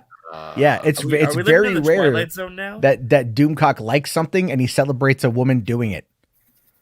You know, like so that I got sent. RJ sent me a picture of that earlier, and I'm like, I don't believe you. Holy shit! And I sent the link to the tweet. He sent the link. No, yeah. So I'm like, it's in there. It's definitely in there. I love it. Geeks here says, which multiverse is this? Yeah, dude, I got no fucking idea. Well, that's a good sign though. If even Doomcock loved this episode, then you know it's a really good episode. True. Well, and then the Watcher says here, Mando returning was the best episode in my opinion. So the thing with that is, so this episode evoked a lot of emotions for me. And I only grabbed just this one screenshot. Like, I kind of want to there's a lot in that episode. Like, my God, there's a lot in that episode. But the thing with that one, out with the coolest action. The opening scene, the cold open before you get the title, is amazing. Like, well, he walks in like this meat locker room and all that. Oh yeah, well that's why I found this on Twitter today, and I just thought it was really funny because it's true. You know, it's like Mando, but Mando, look, I put this on Twitter last night. I tweeted out the GIF. I just said, you know, it's Han Solo from The Force Awakens says, Chewie, we're home. And that's kind of how I felt. It's just like, it was like, we haven't seen Mando in a year. And Mando is love. Yeah. Mando is life. Can I ask you a question though? This Yeah. is a take I saw from some friends, and I'm not trying to put anyone on blast, but I saw Crazy Joe, who's a friend of ours. I think even that Junkman were saying it was kind of weird though, because it's like this episode felt like such a detour from the main plot. It's like we really didn't get any advancement on the Boba Fett storyline. It was more like a Mandalorian side story in his own show. Well, that's true, and that's happened in other shows as well. Like if you recall, Stranger Things season 2, episode 7.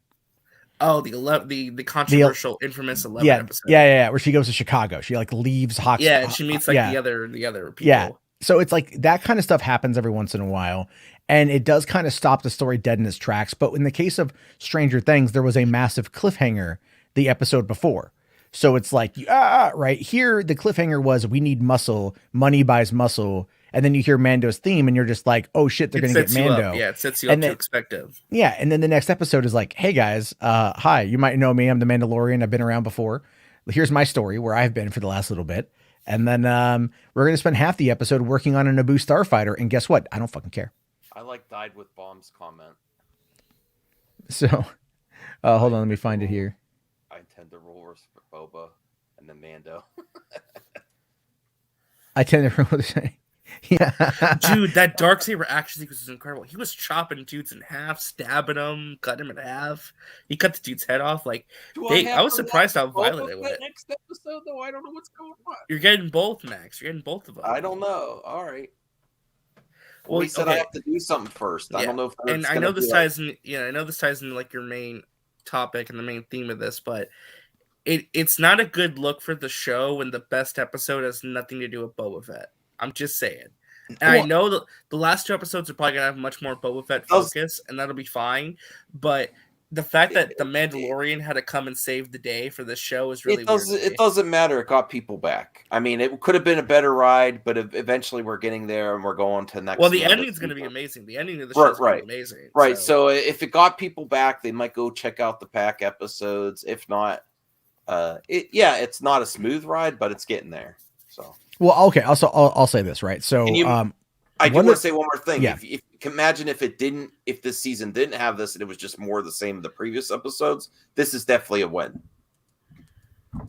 That's so they needed this episode. Well, they need, but they need to carry off of what this episode did and carry it to the finale. Now, what I have heard, and I don't know if it's true or not, but what I heard is Filoni is doing the writing and directing the next episode. That is confirmed. Yes. And then Favreau is doing the finale, or is it Rodriguez? It's either Favreau or Rodriguez. I really hope it's Favreau, man. Because people are expecting it's going to be Favreau. So. I'm hoping it's Favreau because I think that's what I think it's gonna do is it's gonna like establish. Well, again, like there are other people out there that are trying. Star Wars Explained believes that we're gonna get another season of the show, and I feel like it's gonna be a little bit tight to kind of wrap it all up. But then again, the core antagonist now is the Pikes. but whoever's behind the Pikes. So whoever's going to be behind the Pikes is going to be what gets revealed, I believe, at the end of the next episode. But could that be? But here's the question, though. This is the prediction of the show, and I feel like Dave Filoni and Jon Favreau are in. Do you do another season, or do you just pick up these story beats and get you to them Mandalorian season 3? You go to Mando season 3. You go to Mando season 3, and then you go to Ahsoka, and this is like, you can leave Boba here, or you can find a way to bring it back in when necessary. Or Boba just becomes a supporting character in Mando season 3. Sure. Because remember, this is the book of Boba Fett. It's just a side story. If you think about it. It is a side story, and it's like, as I've said before, and I really do appreciate this about the book of Boba Fett, is how in over his head he's in, right? Because that's the thing, is everyone, like, we do have this built up idea of what Boba is because of 40 years almost of over 40 years of like kind of like idolizing this character in a way that maybe wasn't healthy. Like a lot of people love me. Had 5 lines of dialogue, and one of them was according to Epic Rap Battles of History. And their best one, by the way, Boba Fett versus Deadpool, Kino, pure Kino. But the thing is, though, it's like, here's an old guy. Okay, well, he's been stuck in the Sarlacc pit. He spent a number of years with the Tuskens. It reprogrammed him. You know what? It took him out of working for Skugholes. He doesn't want to be a bounty hunter. He wants to do something more. The problem with the show thus far has been they haven't really established that. And there's been some jankiness. I'm sorry, episode 3 was janky. Like episode 3 that was episode really was janky. shaky, but also, and this is maybe it's just a nitpick, and maybe one of you guys have a defense for this or something I'm not thinking about, but like the fact he goes back to the Sarlacc pit, it's like, oh, my armor's in there. It's like, but you crawled out of the Sarlacc pit with your armor. Like, do you not remember that? Like, that was just weird to me. Hey, he could have forgotten it. Right? But dude, I don't care, man. The shots of him going in of the Slave One, and I'm not calling it the fire spray gunship, I'm sorry, but the Slave One going over the Sarlacc and the shot from inside the Sarlacc. Oh no, it was cool. It was cool. Oh, that was great. I loved that. I'm just saying the reasoning to get him there was shaky, is my point. Sure. I mean, that's fine. But here's another thing too that I really enjoyed about last week's episode was when Boba and Fennec took out the Nectar Raiders. Like, that was Boba, like, pissed off. And I think that no matter what. Oh, that was great. That was great. And I think that, like, blast him and bomb him to hell. Oh yeah, he didn't care. He's like, they're all going to die, But the thing is, though, I think Boba is trying to do this man of peace thing, right? He's trying to do like this, like, I'm going to rule with respect. I respect you. You respect me. I don't have to kill you. We can work together. And he's using his old, like, legacy, his old name to kind of strike fear. The problem, though, is that no one knows who the fuck he is. Like, they know who he is now because he took out Bib Fortuna. How hard was that? It wasn't hard. That wasn't difficult to do. He just walked in, shot him, sat on the throne, and took over. Like, it's super easy, barely an inconvenience. And so now all these other crime families are just like, hey man, like, we don't fucking know you. Like, what are you doing? And so he's making waves and shit. And then it's like, but the Pikes are the ones that are moving on in with the spice trade. And they're the ones that are now, because there was that one line from the episode where Amy Sedaris' character talks about the Pikes and the spice trade and how they've come on in and they've kind of gunked up the whole works. So that one line of dialogue is meant to tie the audience into what's going on with Boba Fett and also to bring Mando kind of up to speed. So I enjoyed that little bit. And from there, you can tell, like, clearly something's going to happen. Like, we're not going to see Grogu in the next episode. I'm sorry, guys. That's going to be no. The episode ended with him saying he has to go pay a visit to a little friend. Sure, and then the Pikes are going to make an attack on the fucking on Mos Espa, and that'll be the cliffhanger for next season. No, well, because it's going to be, the cliffhanger is. I want to know what the armor made for Grogu, though. Come on, it's probably like what was the first thing she made for him?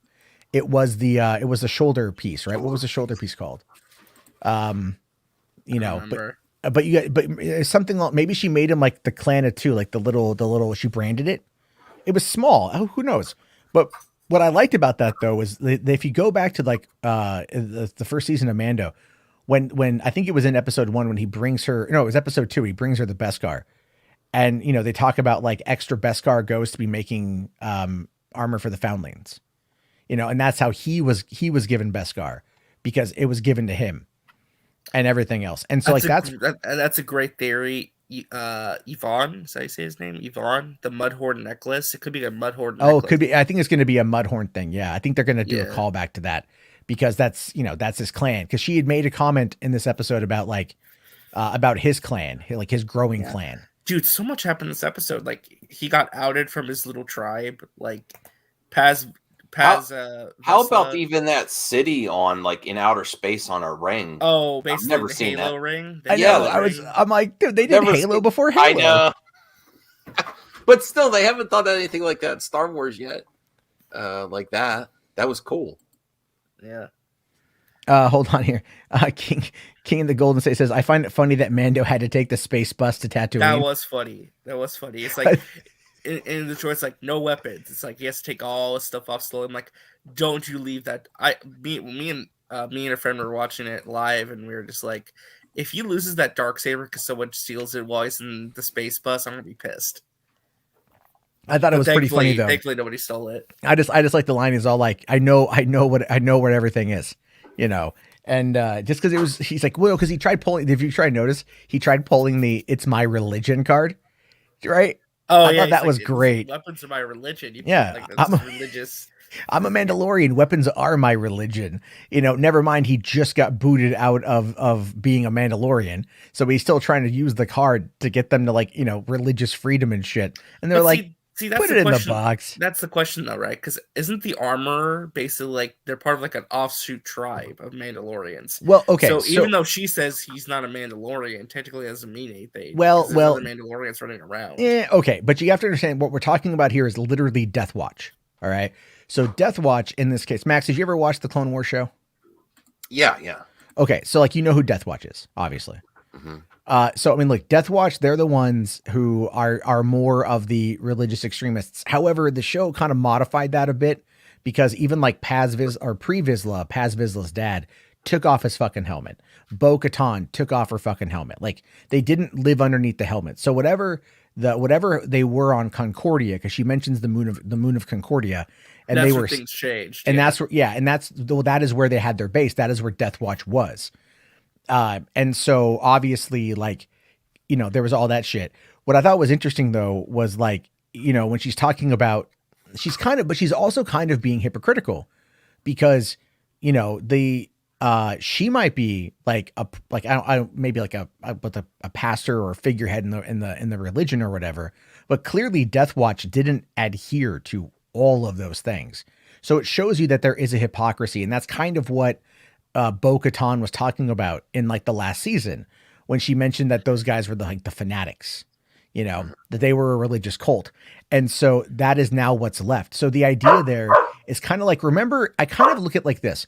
Do you guys ever see Beneath the Planet of the Apes?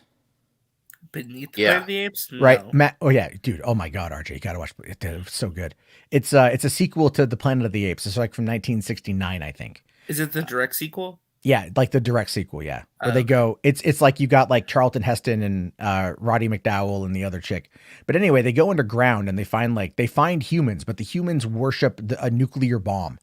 It's a cult underground, and they worship a nuclear bomb. That's kind of how I view this sect. Like they are like the Armorer and Paz Vizsla are like the last two. And so they're going to be way more hardcore about this as they try to rebuild their numbers, because they want to come. They think that if they rebuild it and they follow the way, what is, been decreed, then they will ascend to power. They will go back home and whatever, but when Mando admitted that they took off the helmet, she told him how to repent. She told him how to to fix it. And like, that was interesting. Instead of casting him out or trying to kill him, they just said, no, go there. And like, you can repent by going on and getting in the waters of, baptism. It's essentially fucking baptism is what they're trying to say. Mm-hmm. So like, I thought that was really cool. What was also really cool about that was when, they were fighting and, Paz Vizsla who was voiced by Jon Favreau, by the way. Okay. Because Jon Favreau also voiced, Pre Vizsla in the Clone Wars animated show. So that's a cool little tidbit there. Like that's just oh my God, I love that. So when Paz Vizsla got the Darksaber, if you noticed, he also succumbed to its weight. And that Oh yeah, also, it did. Yeah, Yeah. he was struggling to hold it. yeah, But and that you were thinking he might be better because of his lineage. well, but no. that's what he was thinking. And the whole thing with it is like, no, neither of them are skilled with this saber because they're not Jedi. It's a different weight. What I enjoy about that is that, beforehand, it's like when non-Jedi people have wielded lightsabers, it's always kind of still felt like kind of flighty, and like there's never been any kind of weight behind So it. are you saying that the dark saber needs to go to someone who's like force sensitive? I know what you're getting to on that one. Well, no, I'm just saying. I'm just asking a question. Okay, well, no. I don't think I don't. You know what? I'm going to say no. I'm going to say no because here's the thing: Pre-Vizsla did not. He was not force sensitive, and he wielded the darksaber just fine. Moff Gideon is not force sensitive and seemed to wield the darksaber just fine, but they understood the power of the darksaber. I think that's the difference. I think it's all about understanding the power that it wields. And also like not fighting against the blade, but by being one with it. But the other side of that too was there was a what that fight between the fight in the beginning and then the fight with Paz Vizsla. What got me thinking though was there was a quote from, I think it was like David Prowse when he was like, or maybe it was Alec Guinness when they were rehearsing the Obi-Wan Darth Vader lightsaber fight, and the way Lucas approached it was like, treat this like it's fucking Excalibur. There is weight behind this. It's not just you have to have weight when you strike. It's meant to be like a sword, like a saber. It's meant to be a weapon, like there's power behind it. And I really get the intent. Like I really get the feeling that that's what they were going for with this, is like they were trying to showcase that like, no, this is not just like another weapon. This is something that requires a lot more training. It's not a blaster. It's not a grappling hook. It's definitely everything else. Like it's something they've never experienced before, because what it entails is something that is beyond them in regards to, like, you could say the mysticism, and the Jedi and the Force and things like that. So I wasn't expecting all that with the weight of it. I just didn't see that angle coming. Oh yeah. Sorry. Like, dude, I've been thinking about this episode all fucking day. Like all day I've been thinking about this episode because like I had a smile on my face for 51 minutes. Oh, me too. I was just so happy. I was all like, oh my God, this is just like, it's Mando. I mean, not only that, but you had like them going back to Mos Eisley. And what does this mean for Bryce Dallas Howard? Well, I mean, her episode from her episodes from these shows. I mean, the chapter 4 from season 1, where they introduced Cara Dune, that was a good episode, but she was just kind of, you could tell, she was still figuring it out. Right.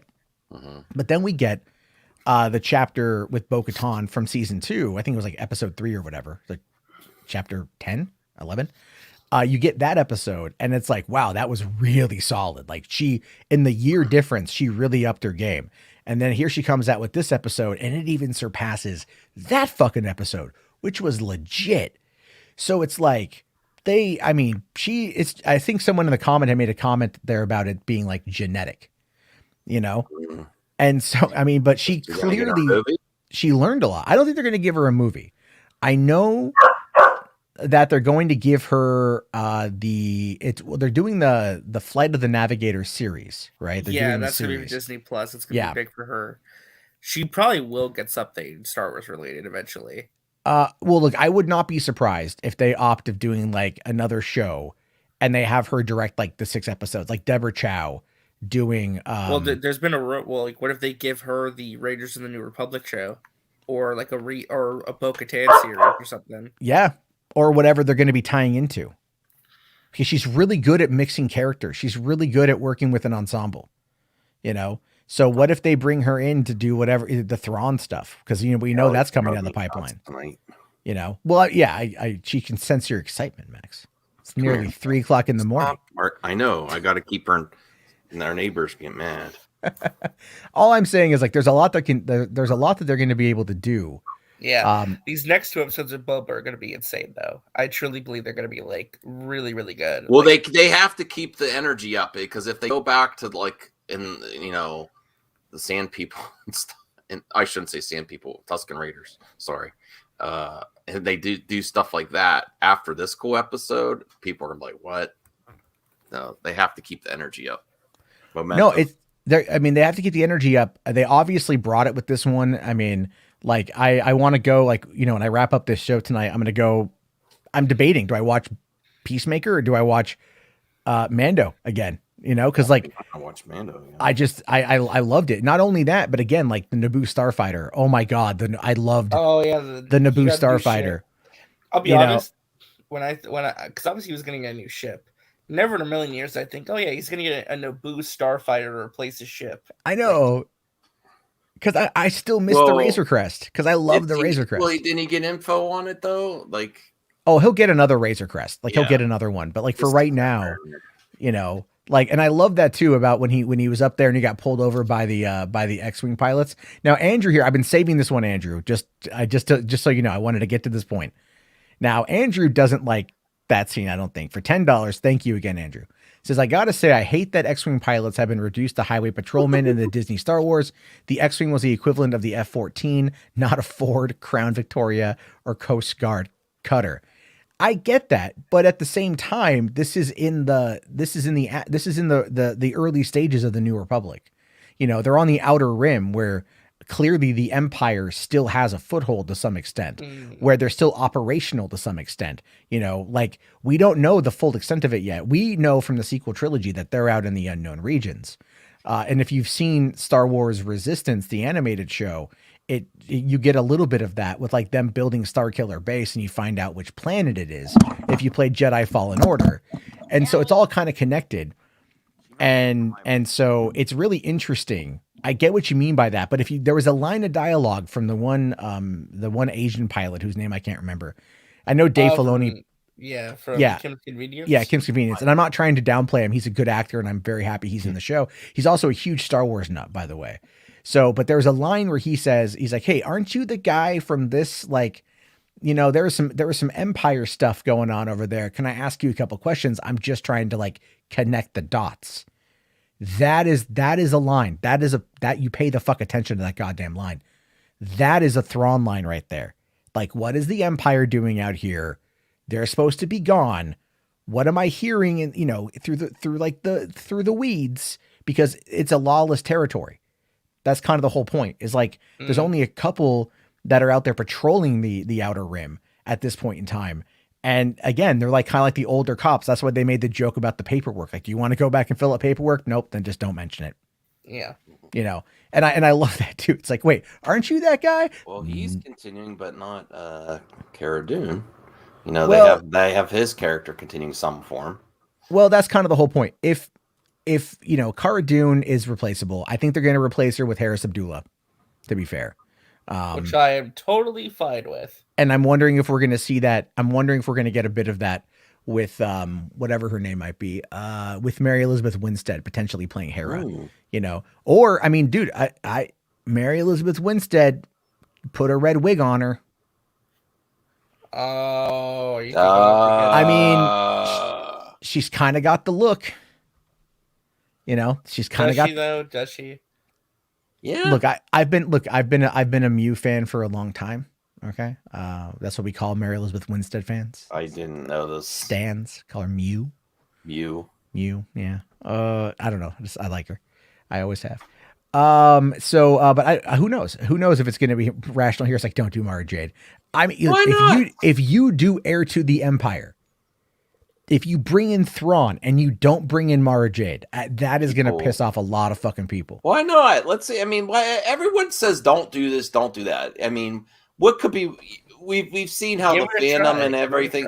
I say give everything a shot. Who cares? I mean, look, at this point, they've done it well enough to where I think they've earned it in my mind. Well, if it's not good, you still have the books. I mean, it's not going to take away from your books. Yeah.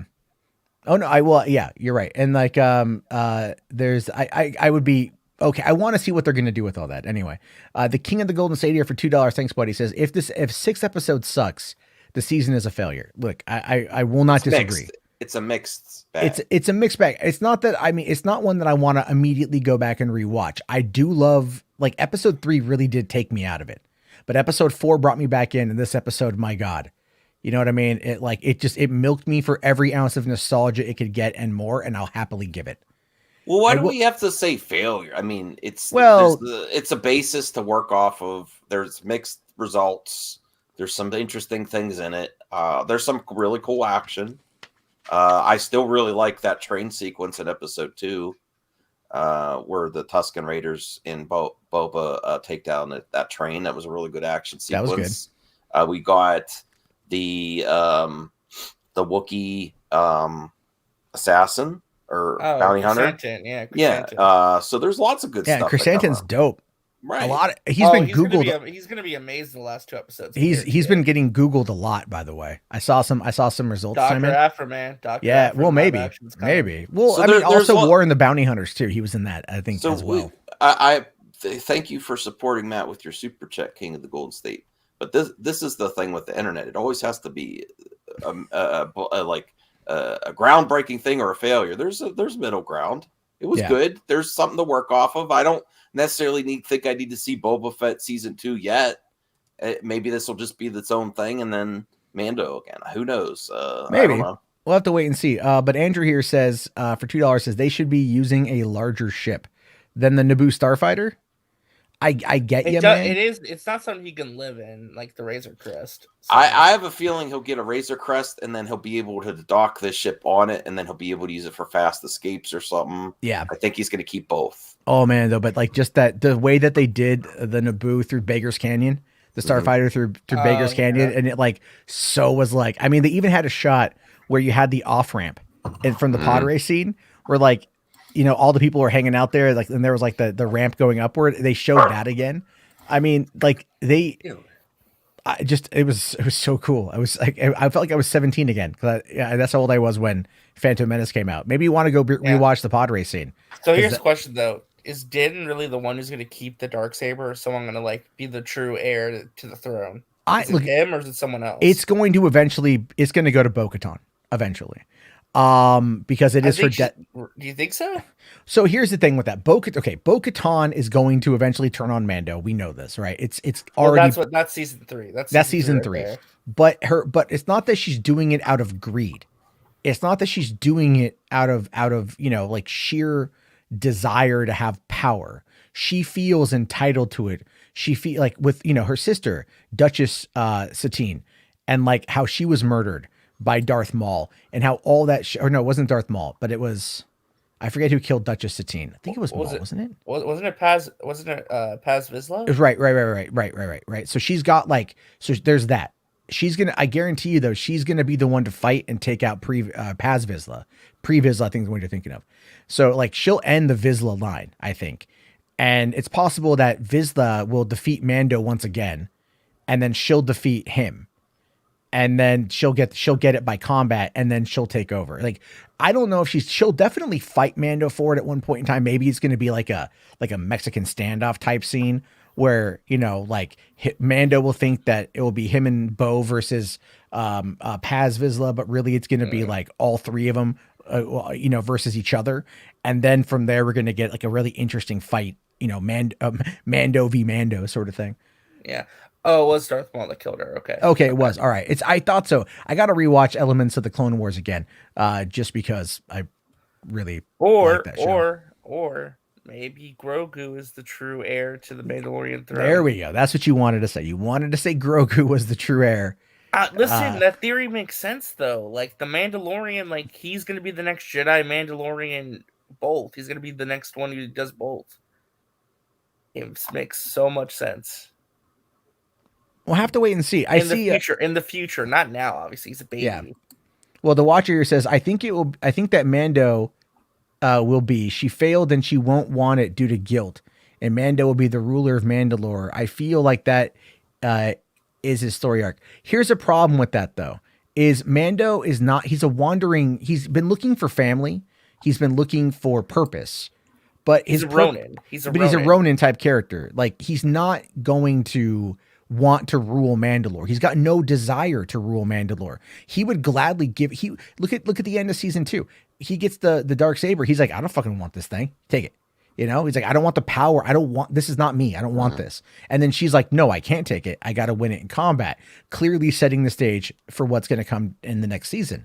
So he's still going to have to lose it. She's still going to have to get it. Now it's entirely possible that she'll get it. And then Paz Vizsla will kill her, you know, kind of once again, history repeating itself with a Vizsla killing a Satine. And then Mando will then have to fight Vizsla, who he did overpower in this episode, and then use the vibro blade to kill him, you know? And I thought that was great too, how Mando was going after his weak spots. Did you guys notice that in the fight? Yeah. Like he couldn't do a full on assault. So he was like using the vibro blade to switch around and like slash him in the back of the legs to wound him. And then to get him in a position where he would be able to take him out. That was some solid shit right there. So, I mean, man, that episode was fucking good. Like, my fucking God, that episode was good. And by the way, no, I don't think Din's going to turn out to be force sensitive. No, I don't want him to be force sensitive, man. Like, I'm okay with him not being force sensitive. But on that note, we're about ready to hit the 2-hour mark, and Peacemaker has now gone live. Any final thoughts about the episode from last night, guys? I want more. I want to watch it again. Keep this going. And, man, now I'm going to have to wait for Mando Season 3. Oh, boy. It won't be that long. When is it supposed to be? End of the year. This December. Oh, damn it. That's when Avatar 2 comes out. I I'm know. gonna have to cares watch about Avatar 2? It's all Listen, about Mando you know Season the 3. bet. You agreed to it. You're going opening weekend. I know. Tell me the truth. I know. And if you like it, I don't have to pay for your Do I ticket. get a pretzel though? No pretzels. H-Barts, no pretzels, because they make you thirsty. And then you're gonna want more, and then you're gonna want more slushies. No pretzels. I did say H-Barts could get a slushie. I'll pay for H-Bart slushie and his movie ticket. But you got to tell the truth, and I'm planning a whole video around it. Like, I'm paying Avatar haters to go see Avatar 2. Did they like it? That's the title of the video. Yeah. Well, all right then. Yeah, I would just say this. This episode kind of like didn't really like save the show because I didn't hate it. It's just more like I feel like this was the episode the show really needed to get things kicked into high gear. I cannot wait for the last 2 episodes of this show. And my biggest takeaway watching this: give Bryce Dallas Howard more Star Wars stuff to work on, please. Mm-hmm. Yeah. Oh yeah. Yes, no, please. I'm really excited to see what they're going to be doing with all of this. And yeah, I mean, like this was, as I said, Mando is love, Mando is life. And Move over, Grace. Hello, Bryce. They're okay. Okay, then. There you All go. right. That's gonna be my thumbnail. Like yours thumbnail is Boba, the girlfriend looking at Mando instead of Boba. That's gonna be Grace and Bryce. Oh my God. I don't know. I mean, it With should be Jessica Chastain sneering in the background. Well, it should be Jessica Chastain. Yeah. Listen, if Doomcock is simping over Bryce Dallas Howard, then you know she did something right. That really kind of, that was weird. I mean, like that caught me by surprise. So, maybe Doomcock is not an evil and misogynist all the time. Yes, he is. Well, probably. We'll have to wait and see, you guys. But anyway, I'll be back tomorrow night for another episode of Hollywood After Dark. Thank you all very much. If you haven't already, please like the video. There's 85 of you still here at the end. Let's get up to 50 likes. We just need 11 more to go. I'll talk to you guys tomorrow night. Thank you again to my guests. Check out their channel and peace the hell out.